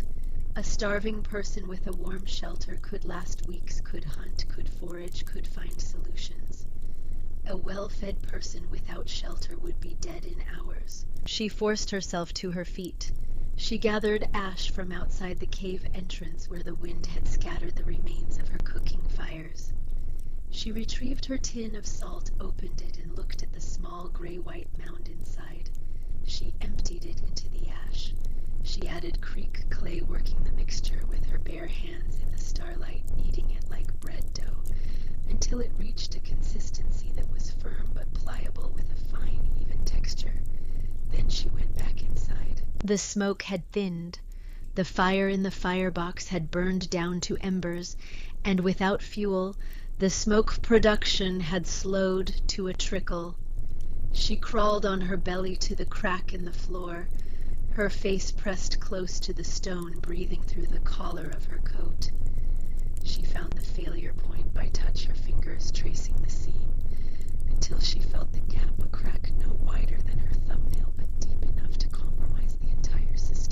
She packed the new mortar into the crack. She pressed it in with her thumbs, with her knuckles, with the heel of her hand. She smoothed it, shaped it, sealed it. Then she moved along the entire length of the flue, checking every joint, every seam, every place where stone met stone, and clay held them together. She reinforced each one, applying her new mortar mixture over the original clay, building up the seals, strengthening the weak points. She worked through the rest of the night. The cold inside the cave without the fire was severe, and her hands, wet with the clay mixture, went numb within minutes. She would work until she could no longer feel her fingers, then retreat outside into the starlight and blow on them, pound them against her thighs, force the blood back into the cramped digits. Then she would go back in and continue. By the time the first gray light of dawn crept over the eastern peaks, she was finished. Her hands were raw and bleeding, the new calluses torn open by the abrasive clay. Her fingernails were cracked and black with grime. Her lungs still burned with every breath, but the flue was sealed. She rebuilt the fire. A small fire, cautious, watching the repaired seam, with the intensity of a mother watching a sick child. The smoke entered the flue and traveled its serpentine path. No leaks, no cracks, no smoke in the cave. The draw was clean. She collapsed on the floor beside Kael, too exhausted to eat, too exhausted to think. The dog laid his head across her stomach. The stone beneath them slowly, faithfully began to warm. She had bet everything. She had lost her salt, her safety margin, her backup plan. She had nothing left to fall back on, and she had won. December came, and with it a cold so profound it seemed to alter the very nature of reality. The world contracted. The sky pulled itself tight against the peaks, a low gray ceiling that pressed down on the mountains like a lid on a pot. The air at altitude was so dry that exposed skin cracked within minutes, and the cold had a weight to it, a physical substance that filled your lungs and sat on your chest and made each breath a conscious effort. Inside her cave, Wren lived, not survived, lived. But the crisis of the cracked flue had left its mark. She was weaker now, the smoke inhalation having damaged her lungs in ways that manifested as a persistent dry cough and a shortness of breath that frightened her. And the loss of her salt meant she could not preserve meat. Kael still hunted, bringing back the occasional rabbit or ground squirrel. But without salt, the meat had to be eaten immediately or it would spoil. Her diet narrowed to flour paste and fresh game, and the flour was running out. She was by any objective measure slowly starving. It was in this state during the second week of December that she heard footsteps in the snow outside her door. Not the heavy, deliberate tread of broken slade. These were lighter, quicker, the footsteps of someone young. She opened the door with the axe in her hand. The boy standing in the snow was perhaps a year older than her, 17 at most. He was thin in the way that hard labor and insufficient food make a person thin, not emaciated, but stripped, every ounce of excess burned away by the daily demands of survival. His face was angular with high cheekbones and a jaw that would have been sharp if it weren't half hidden beneath a patchy growth of dark beard that he was clearly too young to wear with any authority. His eyes were the surprising part. They were pale gray, the color of creek ice, and they held an intelligence that did not match his rough appearance. He wore a miner's canvas coat too large for his frame and heavy boots that were coming apart at the seams. In his arms he carried a bundle wrapped in burlap. "I'm not here to cause trouble," he said quickly, seeing the axe. His voice was rough, the voice of someone who spent his days underground breathing rock dust. "My name is Tarn Bridger. I work the deep shaft at the Consolidated." Wren did not lower the axe. "What do you want?" Tarn Bridger looked at her, then passed her into the cave. The warm air drifting from the interior was visible in the freezing outside air, a faint shimmer of heat distortion that hung in the doorway like a curtain. His eyes widened slightly. Mr. Slade told the whole camp about what you built up here, he said, called it a grave, called it foolishness. Most of the men laughed. He paused. I didn't laugh. He held out the burlap bundle. Wren took it, still holding the axe in her other hand. She opened it. Inside was a chunk of salt pork, a small sack of dried beans, a tin of lard, and at the bottom, wrapped carefully in a scrap of cloth, 1/2 pound of salt. She looked up at him. The gift was enormous. Food of this quality and quantity represented a significant portion of a miner's monthly provisions. It was not a casual offering. Why? She asked. Tarn Bridger did not answer immediately. He was looking past her again at the interior of the cave. His nostrils flared slightly, processing the warm, clean air. Then he stepped forward, not into the cave, but to the threshold, and placed his hand flat on the stone wall just inside the entrance. He held it there for a long moment. When he turned back to her, his expression had changed. The wariness was gone, replaced by something quieter, something that looked almost like awe. It's warm, he said. Not a question. Yes. The floor too? Yes. I was silent for a long time. Then he said very quietly, I can't read. My father died in the mine when I was 11. Nobody ever taught me. I heard what Slade said about your father's books, about the diagrams and the formulas. I couldn't understand any of that. But I understand warm rock. I put my hand on cold stone 12 hours a day, every day, 500 feet underground. I know what stone feels like, and that, he pointed at the wall, is impossible. Wren looked at him. She looked at the food in her arms. She looked at the boy with the pale eyes who worked in the dark and could not read. It's not impossible, she said. It's physics. Can you teach me? The question hung in the cold air between them. It was not a request for charity, it was a trade. She could hear it in his voice, the pride of someone who had never taken something for nothing and did not intend to start now. I can teach you to read, she said. And if you can read, you can learn the physics yourself. Something shifted in his face. A door opening. The food, he said. It's not charity, it's payment. First month's tuition. For the first time in weeks, Wren smiled. Tarn Bridger became her ally, her student, and her supply line.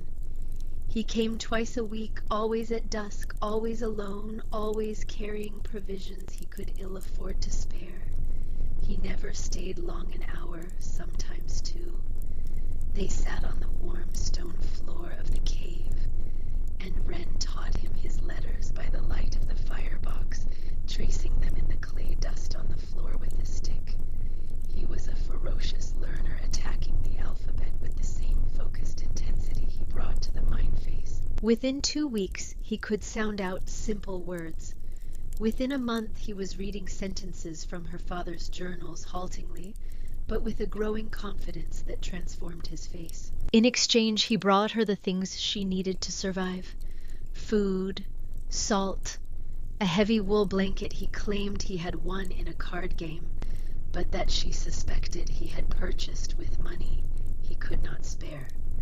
A pair of thick leather gloves lined with rabbit fur that made the difference between hands that functioned and hands that did not. He also brought her information, news from Silver Break.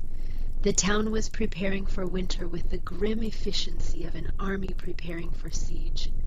Wood was being cut and stacked in enormous quantities. The communal wood pile maintained by the mining company was larger than ever, a wall of split pine logs 15 feet high and 100 feet long. And he brought her broken Slade's verdict. He tells everyone you're dead by now, Tarn said one evening, his breath visible in the cold air of the cave entrance. Says the first real blizzard will bury this hole, and that'll be the end of it. He's already written you off. Wren poked at the coals in the firebox. A small shower of sparks rose and vanished. What do you think? She asked. Tarnbridger placed his hand on the warm floor. He held it there for a moment, feeling the steady, deep heat of the granite. "I think," he said slowly, choosing his words with the care of a man newly acquainted with the power of language, "that Mr. Slade is about to learn something he doesn't want to know." The winter deepened. The temperature dropped. The snows accumulated. And inside a cave in the granite heart of the mountain, a girl taught a boy to read by the warmth of a fire the stone remembered. In the second week of January, the sky changed its mind about the world. It happened slowly at first, a shift in color that most people would not have noticed. The usual winter gray, flat and featureless and constant as the ceiling of lead, began to deepen. It took on a bruised quality, a purple-black undertone that spread from the western horizon, like a stain in fabric, darkening the afternoon light and turning the snow on the peaks from white to a sickly violet that looked wrong, that looked like something that should not exist in nature. And then the wind died. This was the detail that frightened those who knew the mountains. Wind was a constant in the high country, as reliable as gravity, a presence so persistent that you stopped hearing it the way you stop hearing your own heartbeat. It was always there, pushing, probing, whistling through the gaps in your walls and the spaces between your teeth. You lived with it. You complained about it. You cursed it on the days it was strong and ignored it on the days it was mild. But it was always there. When it stopped, the silence that replaced it was not peaceful. It was the silence of something gathering itself. The silence of a predator crouching before the spring. The silence of a held breath before a scream. Brogan, Slade, felt it first. He had lived in these mountains for 30 years, and his body had developed an animal sensitivity to atmospheric changes that his conscious mind could not explain but had learned to trust. He was standing on the porch of his foreman's cabin, a mug of coffee cooling in his hand when the wind stopped. He stood very still.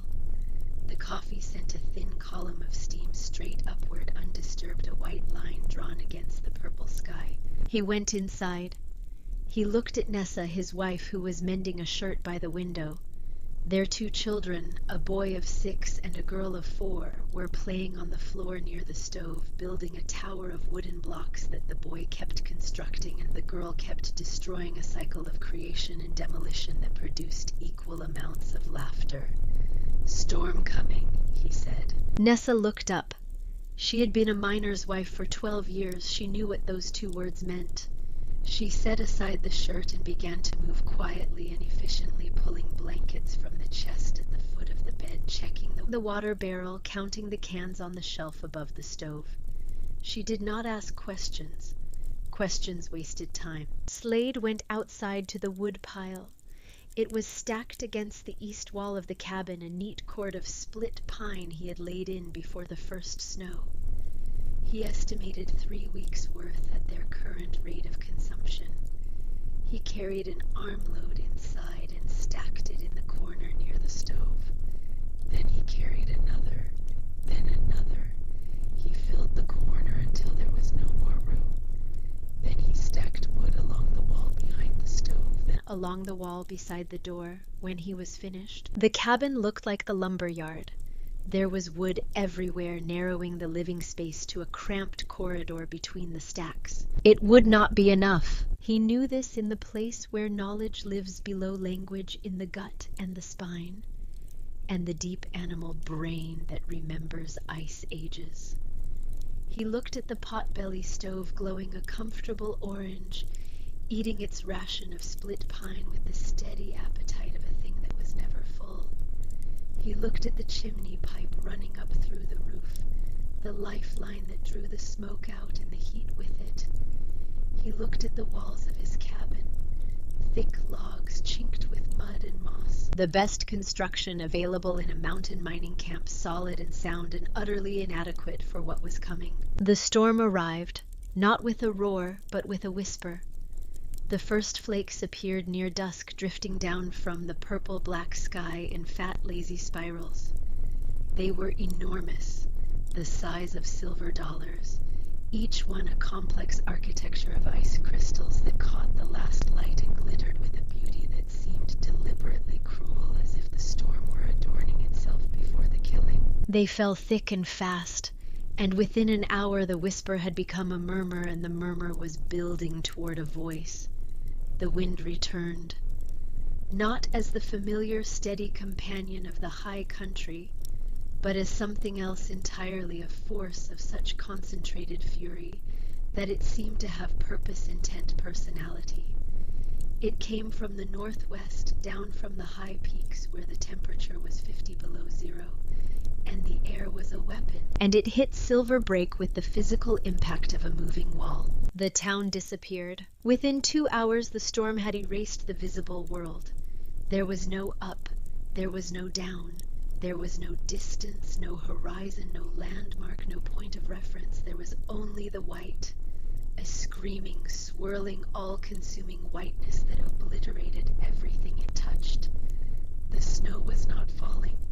It was moving horizontally, driven by the wind with such force that it stung exposed skin like blown sand and accumulated against any vertical surface at a rate that defied comprehension.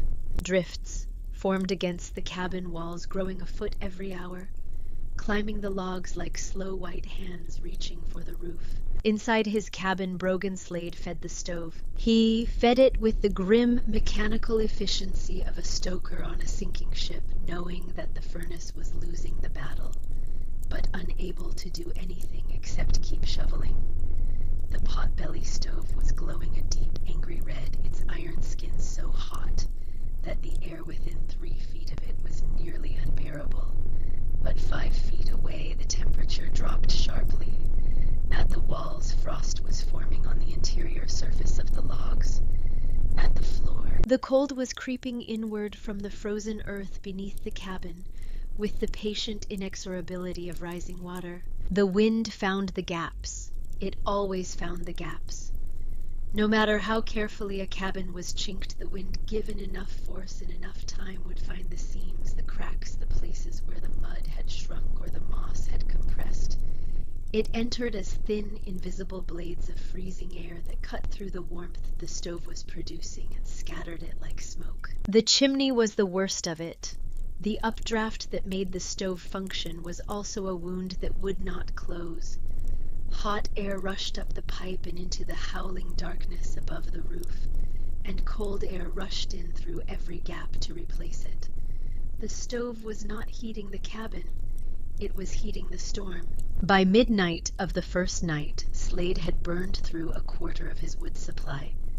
The temperature inside the cabin, despite the stove's furious effort, had dropped to a level that made the children cry. He wrapped them in every blanket they owned and pressed them against Nessa's body in the bed, creating a pocket of shared warmth while he sat beside the stove and fed it, stick by stick, log by log, watching his reserves diminish with the focused dread of a man watching an hourglass empty. Nessa's eyes found his across the cabin. She did not speak. She did not need to. The question in her gaze was the oldest question humans had ever asked each other in the dark. Are we going to be all right? He could not answer her.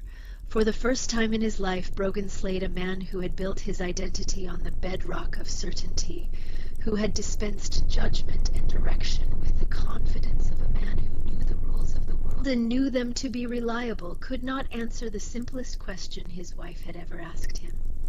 He fed the stove. The stove ate, the wind screamed, the cold advanced. The second day was worse. The snow had buried the windows overnight, cutting off the gray light that filtered through the oiled paper and plunging the cabin into a permanent darkness broken only by the orange glow of the stove. The world outside no longer existed. There was only the interior, this cramped, cold, wood-cluttered space, and the sound, the constant, maddening, nerve-shredding sound of the wind, a sound that went beyond hearing and became a physical vibration in the bones, in the teeth, in the soft tissue of the brain. The wood pile was half gone. Slade knew the mathematics. At the current rate of consumption, he had enough fuel for 2 more days. The larger supply outside the main cord he had stacked against the east wall was unreachable. The drifts against the cabin were 8 feet deep and still growing. To open the door would be to admit the storm itself, a blast of wind and snow that would extinguish the stove and drop the interior temperature to fatal levels within minutes. I was trapped, warm enough to live for now. But the equation was closing. The numbers were converging on a point he could see clearly but could not alter. Nessa nursed the children, keeping them in the bed, keeping them calm with whispered stories and songs that she sang in a thin, brave voice that broke Slade's heart because he could hear the fear underneath it, the tremor she could not quite control. The children were too young to understand the mathematics. They knew only that it was cold and dark and the wind was scary and Mama was singing and Papa was feeding the fire, and these things meant safety. On the second night, the stove consumed the last of the wood he could comfortably spare. He looked at what remained. Enough for one more day if he rationed severely. If he let the fire die down to coals and rebuilt it only when the cold became immediately dangerous. If he danced on the edge of the equation, balancing the minimum heat required to sustain life against the maximum time he could stretch his remaining fuel. It was a gambler's play, and Brogan Slade was not a gambler. He was a man of certainties, and his certainties were failing him. 3 miles away and 1,000 feet higher on the mountain, Wren Calloway sat on her warm stone floor and mended a tear in her father's coat. The blizzard, which was trying to kill Silverbreak with the focused malice of a living thing, was a distant irrelevance in her world. She could hear it, a muffled roar beyond the thick stone walls and the small sealed door of her cave. The wind that was tearing shingles from rooftops and driving snow through the walls of cabins could not find a single crack in the granite that surrounded her. The snow that was burying buildings and blocking doors was piling up against the rock face above and around her entrance. But the entrance itself, recessed and angled, remained surprisingly clear, sheltered by the geometry of the cliff. Inside the cave was warm. Not the desperate, fleeting warmth of a stove at war with the cold, but the deep, steady, imperturbable warmth of heated stone. The floor radiated. The walls radiated. The air was cool and clean and easy to breathe. But every surface in the space was a gentle source of heat, and the combined effect was a comfort so thorough and so even that it felt like the embrace of the earth itself. She had burned her morning fire 3 hours ago. A small fire no more than a double handful of sticks burned for perhaps 40 minutes in the insulated firebox. The flue had carried the heat into the stone, and the stone was holding it, releasing it in a slow, patient exhalation that would sustain the temperature until her evening fire. She had enough wood stacked neatly against the back wall to maintain this routine for the rest of the winter and well into spring. Cale slept on the floor near her feet. His body stretched out full length on the warm granite, his breathing slow and regular, his legs twitching occasionally with the dreams of a dog who chases rabbits in his sleep. His coat gleamed in the dim light of the coals, healthy and thick, the coat of an animal that was warm and fed and safe. Wren pulled her needle through the heavy wool of her father's coat, closing the tear with small, precise stitches. The coat was too large for her, but she wore it every day, and the fabric held a ghost of her father's scent, a mineral smell of rock dust and pipe tobacco, and the particular warmth of a man who had spent his life trying to understand the language of the earth. She was not afraid. She was not cold. She was not hungry, thanks to Tarn Bridger's provisions and the careful rationing she had practiced since November. She was reading her father's journals in the evenings, and she was adding her own notes in the margins, recording her observations about the performance of the flue, the temperature variations at different points in the cave, the correlation between fire duration and heat retention. She was doing science. She was continuing her father's work, not as a memorial, but as a living conversation daughter answering father across the divide that separated the living from the dead. Outside, the storm raged. Inside, the needle moved through the wool, and the stone held its warmth, and the dog dreamed, and the world was as small and as safe as a cupped hand around a flame. The storm raged for 3 days and 3 nights. On the fourth morning it stopped. Not gradually, not with a slow diminishment of wind and a thinning of snow. It stopped with the abruptness of a door slamming shut, as if the sky had simply exhausted its fury and had nothing left to throw.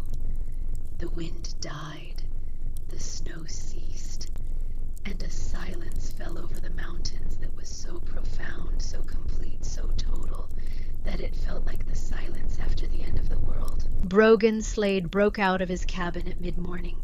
It took him 20 minutes of desperate effort, clawing at the packed snow that had sealed his door with hands that were raw and bleeding by the time he punched through to the surface. He emerged into a landscape that he did not recognize. Silver Brake was gone. The town he had built, the town he had managed, the town he had held together with the force of his will and the certainty of his judgment was buried. Only the tallest structures were visible, the peak of the smelter roof, the top of the head frame above the mine shaft, the upper portion of the church steeple, black and stark against the blinding white. Everything else was under a smooth, unbroken blanket of snow that stretched from slope to slope, a white shroud over a dead town. The cold that followed the storm was worse than the storm itself. It was a still, cold, emotionless, crystalline, absolute cold that felt like it had always existed and would always exist, as if warmth were the aberration and this savage, glittering, sub-zero emptiness were the natural state of the world. Slade estimated it at 30 below, perhaps 35. Cold enough to freeze exposed skin in minutes. Cold enough to turn the moisture in your lungs to ice crystals that sparkled when you exhaled. The town came alive slowly, painfully. Men emerged from their buried cabins like animals crawling from collapsed burrows, blinking in the blinding light, their faces gaunt with exhaustion and fear. Shouts echoed across the snow as neighbors called to neighbors as men dug toward doors that were buried under 6 and 8 feet of drift. The communal wood pile, the great wall of split pine that was supposed to sustain the town through the winter, was an archaeological site, buried somewhere under the snow and completely unreachable without days of excavation. More than half the stoves in town had gone out during the final night of the storm. The occupants of those cabins had survived only by abandoning them and crowding into the nearest cabin that still had fire. 6 and 8 and 10 people huddled in spaces designed for 2 or 3 sharing body heat, and the last of their neighbors would. The town doctor, a tired man named Henley, who had seen too many winters in the high country, was already moving between the survivors, treating frostbitten fingers and toes, wrapping blistered skin, setting the broken arm of a man who had fallen through his own roof when the snow weight collapsed a section of it during the night. Silver Brake had survived, but only just, and the winter was not over. It was in fact only half done. Brogan Slade stood in the snow outside his cabin, his breath coming in thick white plumes that rose and vanished in the still air, and a thought entered his mind. It did not knock. It did not ask permission. It forced its way in with the sharp, cold authority of a blade slipping between the ribs. Wren Calloway. The mad girl in the mountain. The fool who had dug her own grave. He had told everyone she was dead. He had said it with the certainty he brought to everything, the absolute, unquestioning confidence of a man who knew how the world worked. Stone is cold. Fire needs iron. A hole in a mountain is a tomb. These were facts. These were laws. These were the principles by which sensible people lived and by which foolish people died. She was dead. She had to be dead. 3 days of the worst blizzard he had seen in 30 years, temperatures that had nearly killed people inside well-built cabins with good stoves and plenty of wood. A girl in a cave with nothing but a pile of rocks and a theory from a dead man's notebook had no chance. No chance at all. But the thought would not leave. It sat behind his eyes, cold and sharp, and it asked a question he did not want to answer. What if she isn't? I tried to push it away. He had a town to save. He had wood to dig out, cabins to repair, people to organize. He was the foreman. He was the authority. He had responsibilities that were immediate and pressing and real, and the fate of one stubborn girl who had refused his help was not among them. But the thought remained. It remained because underneath the certainty, underneath the authority, underneath the foreman and the practical man and the voice of established wisdom, Brogan Slade was something he rarely allowed himself to be. He was afraid. Not of the cold, not of the work ahead, not of the possibility that the winter would claim more lives before it was done. He was afraid of himself. He was afraid that his certainty, the very quality he valued above all others, the foundation upon which he had built his entire life, was wrong. And if it was wrong about one thing, about a girl in a cave and a theory about stone, then it might be wrong about other things, about everything. That was the fear that drove him up the mountain. He told no one where he was going. He strapped on his snowshoes, took his rifle out of habit rather than purpose, and began to climb. The snow was waist deep in the open spaces, chest deep in the drifts between the trees. Every step was an act of will, a deliberate, exhausting effort that required him to lift his foot clear of the snow, swing it forward and press it down into the surface, testing the depth before committing his weight. The snowshoes kept him from sinking completely. But they could not make the going easy. Nothing could make this going easy. The cold attacked him from every angle. It found the gaps in his coat, the thin places in his gloves, the exposed strip of skin between his scarf and his hat. His lungs burned with each breath, the air so cold that it felt like inhaling powdered glass. His beard frosted over within the first half hour, the moisture from his breath freezing into a white mask that crackled when he moved his jaw.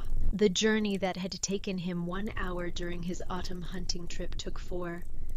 By the time he recognized the massive granite wall rising from the snowfield, he was exhausted, his legs trembling, his breath coming in short, ragged gasps that produced clouds of vapor so thick they obscured his vision. I expected to find nothing. A smooth white slope of snow pressed against the rock face unmarked and undisturbed. A sealed tomb, a confirmation of everything he had predicted, and a weight on his conscience that he would carry for the rest of his life. He stopped. He blinked. Rising from the pristine snowfield near the top of the rock face, 20 feet or more above the place where he knew the entrance to the cave should be, was a thin wisp of vapor, not smoke, not the dark, thick column that rose from the chimneys of Silver Break. This was something else. It was nearly invisible against the bright sky. A pale, almost transparent breath of warm air meeting cold, producing a tiny plume of condensation that appeared for an instant and then vanished. Appeared and vanished, appeared and vanished in a rhythm that was slow and steady and unmistakable. The mountain was breathing, the flue vent, the terminus of the serpentine channel that carried the smoke from her firebox through 40 feet of stone before releasing it, cooled and spent into the outside air. The exhaust was so thoroughly stripped of its heat that it was barely warmer than the ambient air, but in the extreme cold following the blizzard, even that slight temperature differential was enough to produce a visible wisp of vapor. It was the faintest sign of life imaginable, a ghost of a breath, but it was there. Slade felt something shift inside his chest. A tectonic movement, deep and slow and irreversible, like a fault line releasing decades of accumulated pressure. He moved forward through the snow, his exhaustion forgotten, his heart hammering in his ears. He found the place where the cave entrance should be and began to dig. The snow was lighter than he expected, the overhang of the rock face having partially sheltered the entrance from the worst of the accumulation. He dug with his hands, with his arms scooping the snow aside in great white arcs, his breath coming in desperate grunting bursts. Within minutes he uncovered the top of the door. The pine logs were weathered but solid, the clay chinking intact. There was no ice sealing the edges, no frozen moisture bonding the door to its frame. He grasped the handle, a simple loop of rope threaded through a hole in the wood, and pulled. The door swung inward with an ease that should have been impossible. And then the warmth hit him. It came out of the cave like a living thing, a gentle enveloping wave of air that was not hot, not by any standard he would have recognized, but so profoundly different from the killing cold at his back that the contrast was staggering. It was like stepping from a frozen river onto a sun-warmed bank. It was like the memory of summer. It was like something he did not have a word for, because in 30 years of fighting the cold with iron stoves and mountains of firewood, he had never felt anything like it. The warmth did not blast him. It did not assault his senses the way the heat of a stove assaults you when you come in from the cold. That painful prickling rush of blood, returning to frozen extremities. This warmth received him. It surrounded him. It seeped through his clothing and into his skin with a patience and a gentleness that made him think absurdly of his mother's hands. He peered inside. His eyes, dazzled by the blinding white of the snowfield, took several seconds to adjust to the dim interior. The light was soft, coming from the faint glow of coals in the firebox, and the reflected light from the snow outside. He saw her.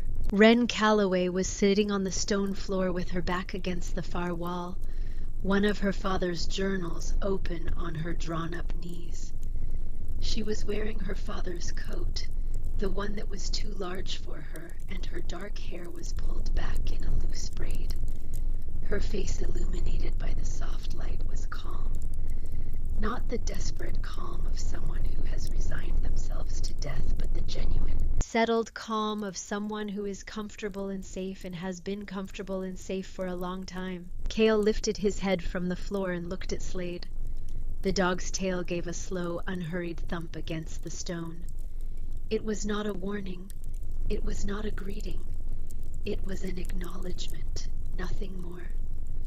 The dog was warm and content and saw no reason to exert himself beyond the minimum required by politeness. The cave was not what Slade had imagined during his climb. He had imagined to the extent that he had allowed himself to imagine anything other than a frozen corpse, a damp, smoky, miserable hole. A place of last resort where a desperate girl huddled in her own breath and waited for the end. What he saw was a dwelling. Simple, spare, without a single unnecessary comfort, but a dwelling. The floor was clean. A small stack of firewood, neatly arranged, sat against one wall. A few provisions were stored on a natural shelf in the rock. A blanket folded with military precision lay beside the place where she sat. The air smelled clean, dry, faintly mineral, with a subtle undertone of wood smoke that was almost pleasant. And it was warm. Not warm the way a cabin with a roaring stove was warm, that aggressive, lopsided, fleeting warmth that baked one side of you while the other side froze. This warmth was everywhere.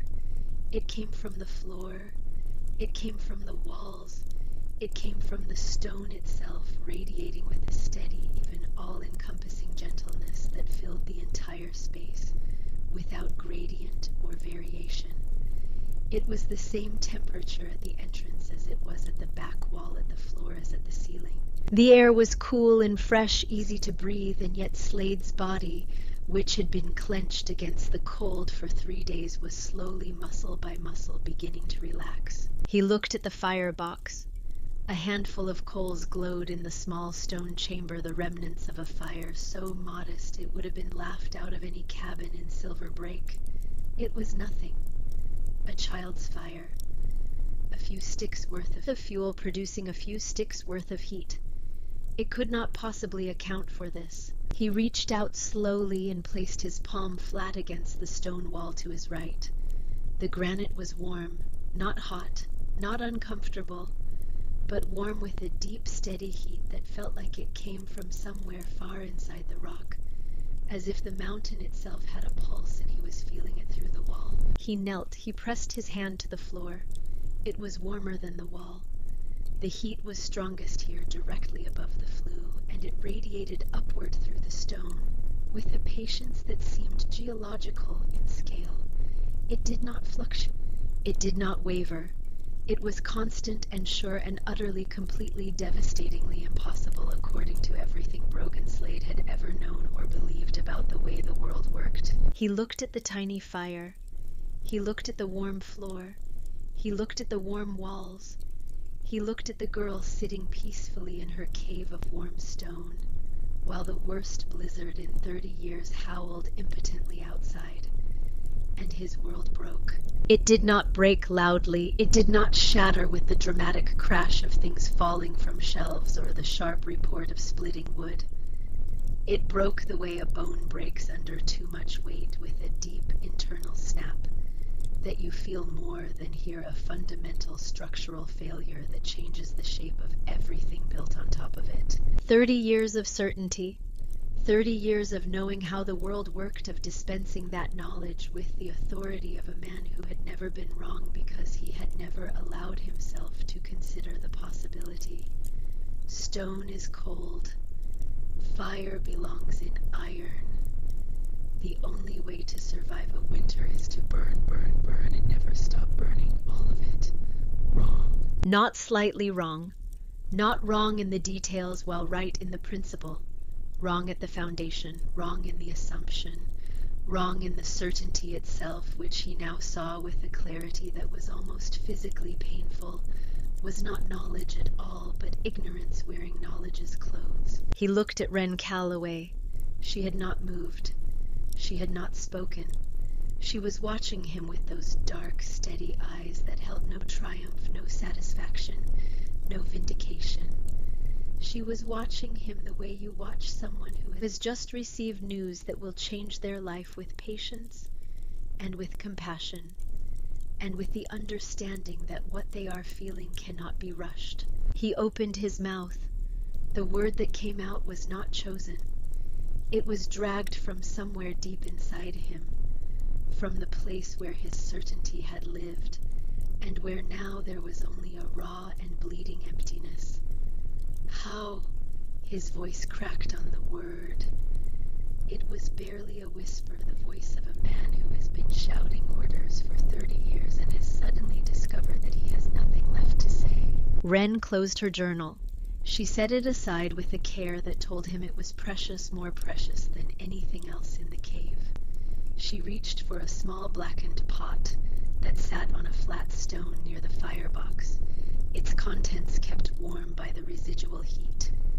She poured a cup of steaming chicory broth and held it out to him. "Your stove shouts at the winter, Mr. Slade," she said. Her voice was quiet and even, without malice, without pride, without any of the emotions he deserved to hear directed at him. "My hearth tells a story to the stone, and the stone remembers." I took the cup. His calloused fingers, which had gripped axe handles and rifle stocks and the collars of disobedient miners for 3 decades, wrapped around the warm tin with a tenderness that surprised him. He drank. The liquid was hot and bitter, and it burned a path down his throat and into his stomach, and the warmth of it spread through his chest like a small explosion of light in a dark room. Brogan Slade wept. I wept without shame, without restraint, without any attempt to preserve the dignity of a man who had built his life on the premise that dignity required the absence of weakness. The tears came from the same deep place that the word "how" had come from, the empty space where his certainty had been, and they fell onto his frozen beard and melted the ice there and dripped onto the warm stone floor of a cave he had called a grave. He wept for the girl he had condemned. He wept for her father, the eccentric geologist he had dismissed as a dreamer and a fool. He wept for his own blindness, his own pride, his when the world was so much larger and so much more strange and so much more generous than he had ever allowed himself to imagine. Warren let him cry. She did not comfort him. She did not touch him. She understood with an instinct far older than her 16 years that this was not a moment for comfort. This was a moment for breaking, and breaking was necessary before rebuilding could begin. When the tears stopped, she offered him a piece of jerked venison from her stores. He took it. He ate it slowly, sitting on the warm floor, his back against the warm wall, his body slowly thawing from the outside in and from the inside out. Kael padded over and laid his head on Slade's knee, and the man who had once dismissed the dog as a half-wild animal, unfit for human company, placed his hand on the creature's head and stroked it gently. "I told the town you were dead," he said. His voice was hollow. "I know. I was wrong. Yes." "About everything." Wren looked at him. For a long moment she was silent. Then she said, "Not everything. You were right that winter killed. You were right that a person alone on this mountain is in danger. You were right about all the things that are dangerous. You were only wrong about what to do about them." It was the most generous thing anyone had ever said to him. And it broke him all over again, not with grief this time, but with gratitude, the overwhelming, wordless gratitude of a man who has been forgiven a debt he could never have repaid. He stayed for an hour. She explained the system to him, using her father's journals and her own words, speaking slowly and clearly, using the simple metaphors her father had devised. The stove is a shout. The hearth is a story. The smoke pays rent. The stone is a bank. He listened with the focused attention of a man hearing a new language for the first time, and recognizing in its strange syllables a truth he had always known but never been able to articulate. When he left, crawling back through the small door into the blinding white world outside, he was a different man. Not a better man, not yet. That would take time. But a different man. A man whose certainty had been replaced by something more valuable and more frightening: doubt. He doubted his way down the mountain, slipping and stumbling through the deep snow, his mind churning with the wreckage of a worldview that had served him for 30 years and had, in the space of an hour, been revealed as a house built on sand. Every step was a negotiation with a body that wanted to stop and a mind that could not. He doubted his way through the buried streets of Silver Break, past the cabins where cold, frightened people were rationing their last sticks of firewood and wondering if the next storm would be the one that finished them. He doubted his way into his own cabin, where Nessa looked up at him with surprise and concern, the children asleep in the bed behind her, their small faces still pinched with the cold that 3 days of insufficient heating had pressed into their bones. "Where have you been?" she asked. "You've been gone for hours. You look like you've seen a ghost." "I have gone," he said. He lowered himself onto the bench beside the stove, which was burning low, its appetite temporarily satisfied by the last of the morning's wood. He sat there for a long time, his hands hanging between his knees, staring at the orange glow behind the iron grate, seeing it for the first time as what it truly was. Not a savior, but a fraud. Not a solution, but a symptom of a problem no one in Silver Break had ever thought to question. "I've been to a tomb," he said finally, "and the person inside it was more alive than anyone in this town." He told her everything. He sat on the floor beside the stove, the pot-belly stove that suddenly seemed not like a champion of frontier survival, but like a monument to collective ignorance. And he told his wife about the cave, the flue, the warm stone, the girl, the cup of chicory broth, and the 4 words that had undone 30 years of certainty. The stone remembers. Nessa listened without interrupting. She was a woman who had learned the value of silence in a marriage to a man who valued his own voice above all others. She had spent 12 years listening, observing, absorbing, forming her own opinions in the privacy of her own mind and keeping them there because the world she lived in did not ask for a miner's wife's opinions and would not have known what to do with them if offered. But she was listening now with a different quality of attention. Not the patient, passive listening of a woman humoring her husband. The active, searching listening of a woman who has just been told something that matters, something that might change the shape of her life and the lives of her children. When Brogan finished, the cabin was very quiet. The stove ticked softly as its iron skin cooled. The children shifted in their sleep, murmuring the formless words of dreams. "That girl," Nessa said at last. Her voice was low, and it carried a weight that made Brogan look up. "You turned her out. You gave her $3 and told her to go work in the laundry." "Yes. And she built that alone in 3 weeks at 16 years old." "Yes." Nessa Slade looked at her husband. Her eyes were not angry. They were not disappointed. They held something more complex than either of those emotions, a mixture of sorrow and wonder, and a fierce maternal protectiveness directed not at her own children who were safe and warm enough for now, but at a girl she had never spoken to, a girl who had walked up a mountain alone and built a miracle out of stone and stubbornness and a dead man's love. "Bring her home," she said. The next morning, Brogan Slade brought Wren Calloway down the mountain. He did not go alone.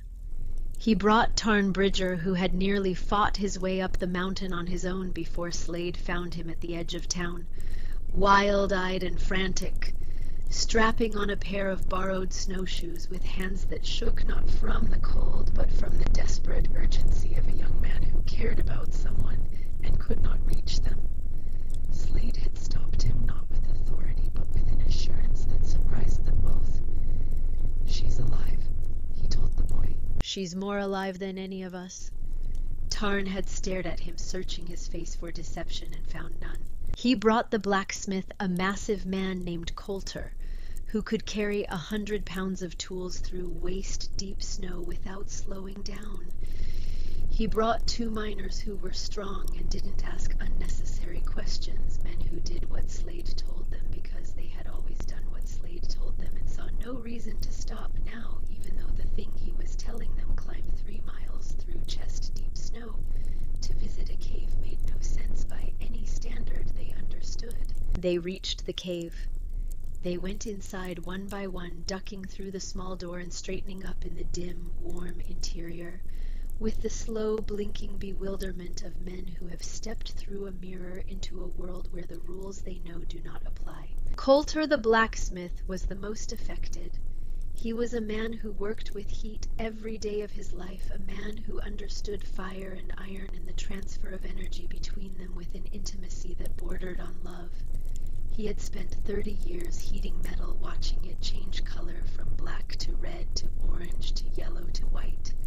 As the temperature climbed, bending it and shaping it and coaxing it into forms that served human purposes. He understood heat the way a musician understands sound. Not just technically, but intuitively in his muscles and his bones. He pressed both hands against the stone floor of Wren's cave and held them there for a full minute. When he looked up, his eyes were wet, not with grief or pity, but with the particular emotion that seizes a craftsman when he encounters a technique so elegant, so simple, so profoundly right, that it makes everything he has done before seem like fumbling in the dark. "I've been heating iron my whole life," he said, his voice thick. "I never once thought about heating stone." Wren showed them the journals. She explained the principles with a quiet patience that belied her years, using the metaphors her father had devised, and adding her own observations, the refinements she had developed through months of living inside the system, of feeling its rhythms and understanding its moods. She drew diagrams in the clay dust on the floor, the serpentine flue, the insulated firebox, the thermal mass, the radiant heat. She used her father's language and the men who were practical men with practical minds and practical hands understood. They did not understand the physics the way a scientist would.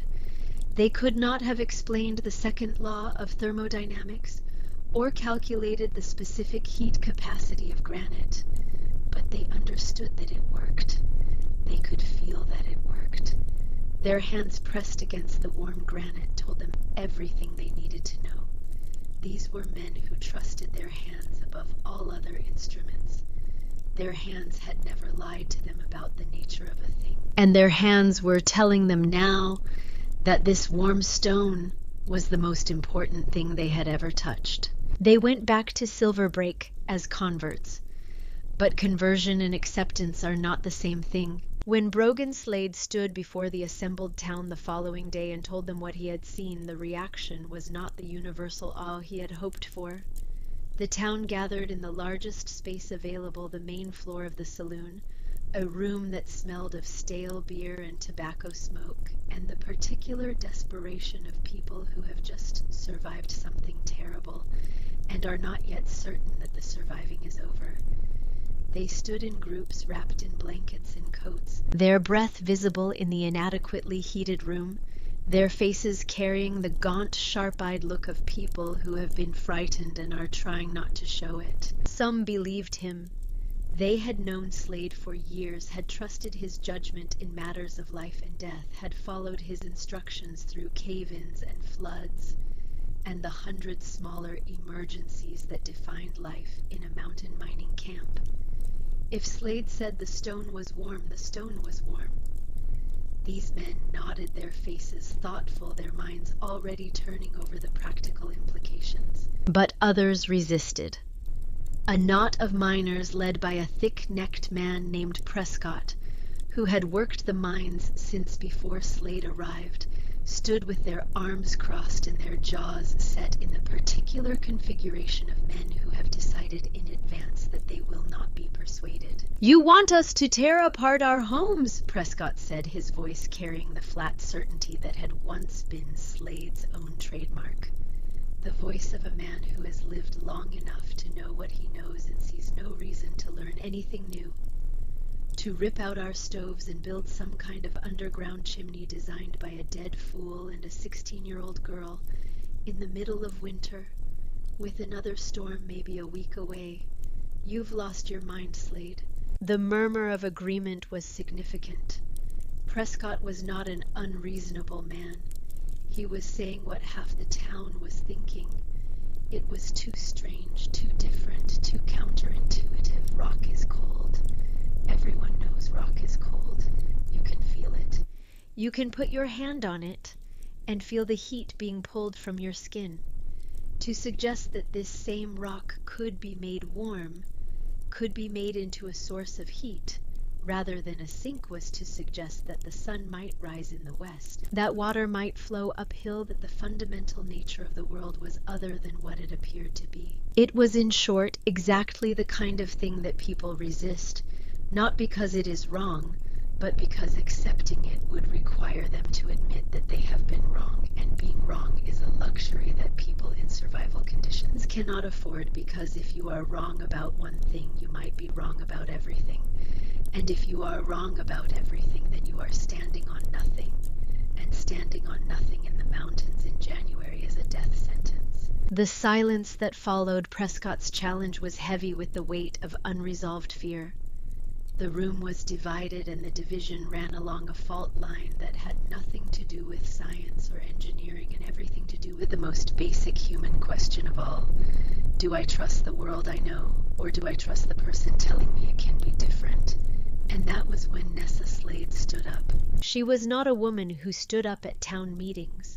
She was not a woman who spoke in public, who challenged the opinions of miners twice her size, who drew attention to herself in any way that might be construed as overstepping the invisible boundaries that defined a woman's place in a community like Silver Break. She had occupied the role of foreman's wife for 12 years, and the role had never required her to be anything more than competent, supportive, and silent. She stood now. She stood in the middle of the crowded saloon, her 2 children pressed against her skirts, her son gripping her left hand and her daughter gripping her right, and she spoke in a voice that was not loud, but carried a quality that made loudness unnecessary. It was the voice of a woman who had held her children in the dark and listened to the wind and believed for 3 terrible nights that they were going to die. I held my children during that storm, she said. The room went still. I held them and I sang to them and I told them we would be all right, and I was lying. I was lying because the truth was that our stove was eating our wood faster than Brogan could feed it, and the walls were covered in frost and my daughter's lips were turning blue. She paused. She looked at her daughter, who looked up at her with the uncomplicated trust of a 4-year-old who has no reason to believe that her mother is anything other than the most powerful being in the universe. I was lying, Nessa repeated, because the truth would have frightened them, and a mother will do anything, say anything, believe anything to keep her children from being afraid. She looked around the room. She looked at the miners and their wives, at the women who stood in the shadows behind their husbands, who had also held their children during the storm, who had also lied about being all right, who had also felt the particular terror of a mother who cannot protect her children from the cold. I don't care who designed it, Nessa said. I don't care if it was a dead man or a living girl or the good Lord himself come down from heaven with a set of blueprints. I don't care if it sounds foolish or strange or impossible. I care that it works. I care that 3 miles up this mountain, while we were freezing in our cabins and burning through our wood and wondering if we would see the spring, a 16-year-old girl was sitting on a warm floor reading a book. She looked directly at Prescott. The big miner met her gaze, and for the first time in the exchange his certainty wavered. Not because of her argument, which was not really an argument at all, but a statement of fact, so naked and so raw that it bypassed the intellect entirely and went straight to the place where fathers and mothers make their decisions, the place where the only question that matters is, will my child be safe? I care that my children almost died, Nessa said, and they didn't have to. She let the words settle. Then she added, her voice quiet but carrying the unmistakable authority of a woman who has made her decision and will not be moved from it. You can keep your stove, Mr. Prescott. You can keep your certainty. But my children will have warm stone under their feet next winter, or I will build it myself with my own 2 hands. The silence that followed was the silence of something shifting. Not a dramatic cinematic shift, not a moment of cheering and sudden unanimous agreement. This was not a story, this was life, and in life change comes not in moments of applause, but in the quiet spaces between words, in the slight relaxing of a clenched jaw, in the almost imperceptible softening of eyes that have been hard with resistance. It was the silence of men looking at their wives and seeing perhaps for the first time that the women who had been invisible had been carrying the weight all along. It was the silence of men looking at their children and remembering what it felt like to hear them cry in the cold and be unable to stop it.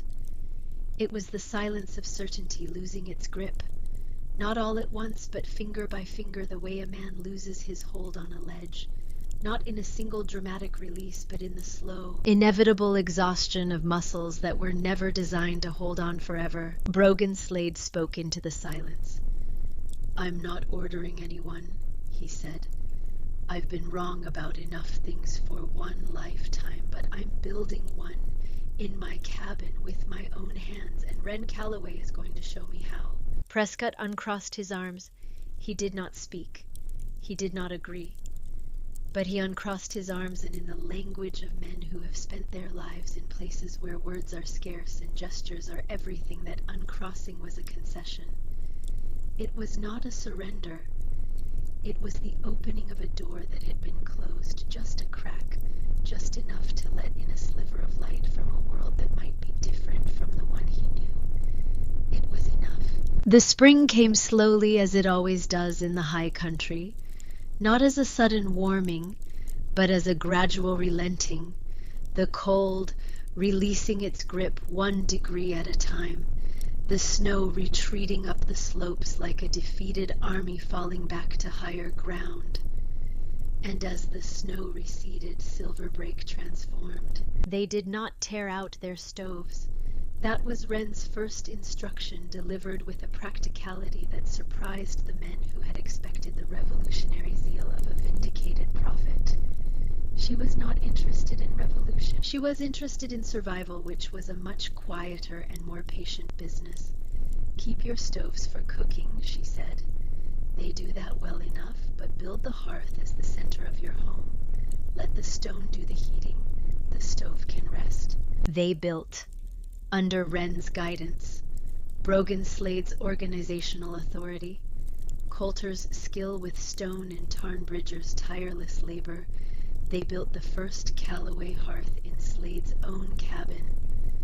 The work took 2 weeks, 2 weeks of cutting stone and mixing clay and digging channels and fitting slabs, work that was harder and more demanding than the simple installation of a stovepipe, but that produced something fundamentally and permanently different. The first night after the hearth was completed, Brogan Slade lit a small fire in his new firebox, the same kind of modest fire that Wren had been burning all winter, a fire that any logger would have dismissed as barely worth the match. He sat on the floor of his cabin with Nessa and the children and waited. An hour passed. Nessa placed her hand on the floor. Her eyes widened. She pressed harder. Then she picked up their daughter, set her on the warm stone, and watched as the child who had spent the winter with cold feet and cold hands and cold nights spread her small fingers on the floor and looked up at her mother with an expression of pure wondering delight. "Mama," she said, "the floor is warm." Nessa Slade wept. Brogan Slade, who had already done his weeping on the floor of a cave 3 miles up the mountain, put his arm around his wife and held her while she cried. They were tears of relief, of gratitude, of the particular joy that comes when you realize that the world you live in can be fundamentally different from the one you feared you were trapped in.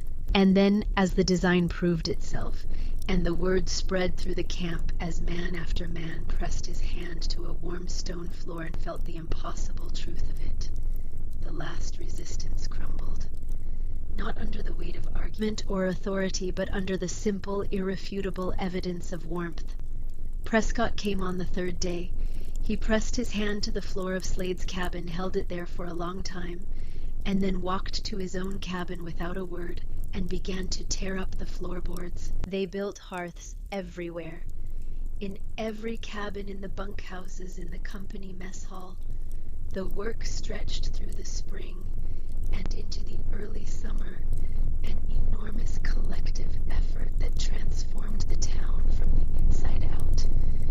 The serpentine flues ran beneath floors and through stone-lined walls, turning each dwelling into a thermal battery that stored the heat of a small, efficient fire and released it slowly, steadily over hours and days. Wren supervised every installation.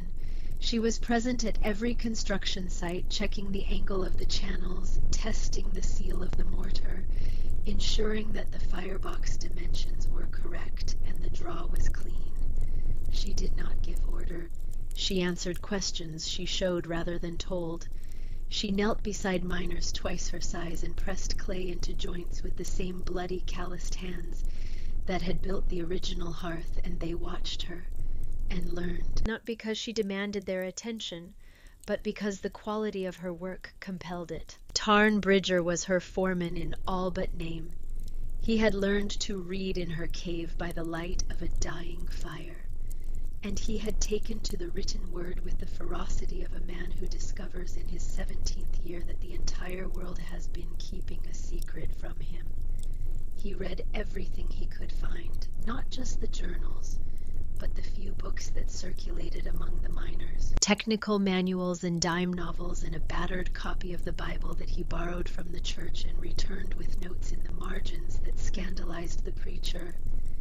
He understood the Callaway hearth from the inside, having helped build a dozen of them, and he could explain the principles to skeptical miners in a language they understood, the language of work and tools and the feel of stone under your hands. By the following autumn, every cabin in Silverbrake had a Callaway hearth. The consumption of firewood dropped by 70%.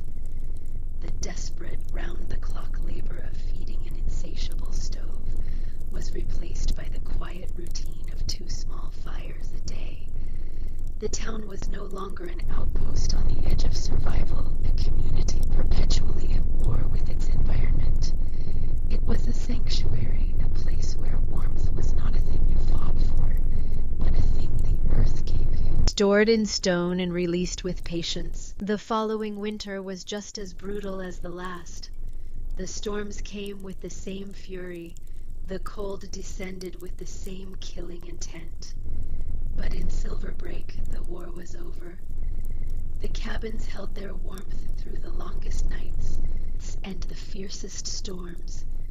The children slept without shivering. The women did not cry. The men did not sit beside their stoves in grim, exhausted vigil, feeding wood into a fire that could never be satisfied. The stone remembered, and what it remembered was enough. Wren Calloway moved back into Silver Break that spring. Brogan Slade insisted on giving her a cabin, not a company cabin with a company latch that could be changed at a foreman's whim, but a cabin that was hers, deeded and recorded in the county seat, the first property in Silver Break, owned by a woman who was not a widow.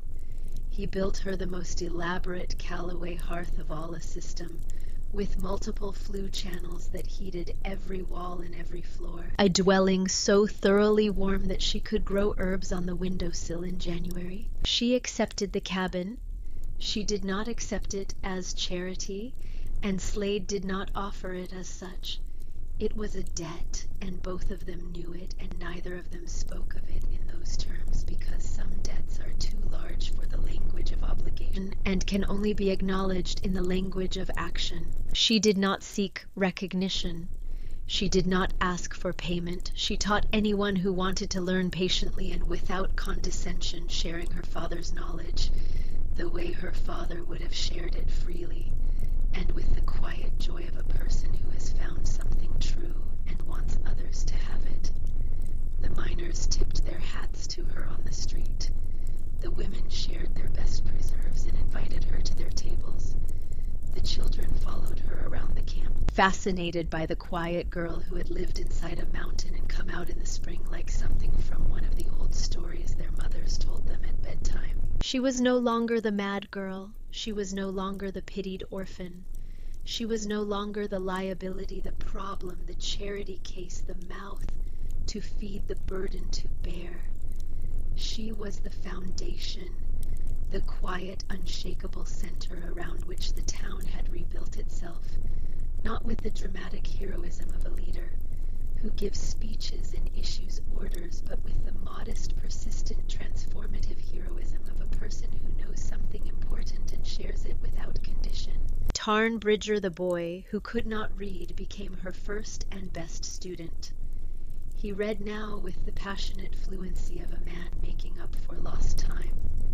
He had begun to fill his own journal with observations and designs variations on the Calloway hearth that he adapted for different cabin sizes and different types of stone. He drew diagrams with a draftsman's precision, labeling them in the neat, careful handwriting of someone who understood that letters were not just marks on paper but tools, as real and as powerful as the pickaxe he had once carried into the mine. He would eventually leave Silver Break. He would travel to other mining camps throughout the territory, carrying the knowledge with him in his journal and in his hands, building hearths in communities that had never heard of a girl named Wren Calloway, or a geologist named Amos Calloway, or a foreman named Brogan Slade. He would spread the knowledge the way seeds spread on the wind, quietly and without fanfare, changing the world one warm floor at a time. Years later, in camps and towns scattered across Colorado and Montana and Idaho, men would press their hands to warm stone and feel the same awe that had filled the men of Silver Break, and they would ask who had designed this thing, and the name they would hear was Calloway. Years passed.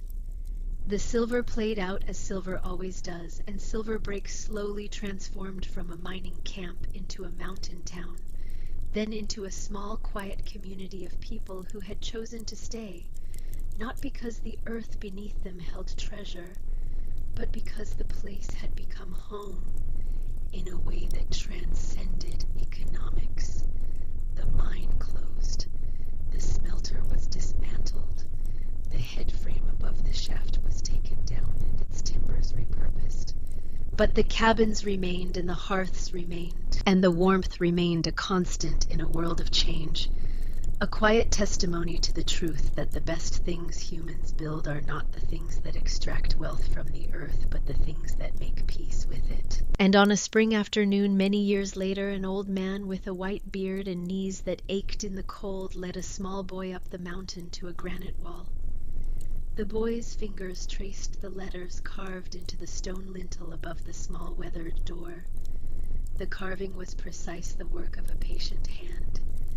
Each letter was clean and sharp, cut into the granite with the care of someone who understood that stone holds what you give it, not for a season or a year, but for ages. The stone remembers, the boy read.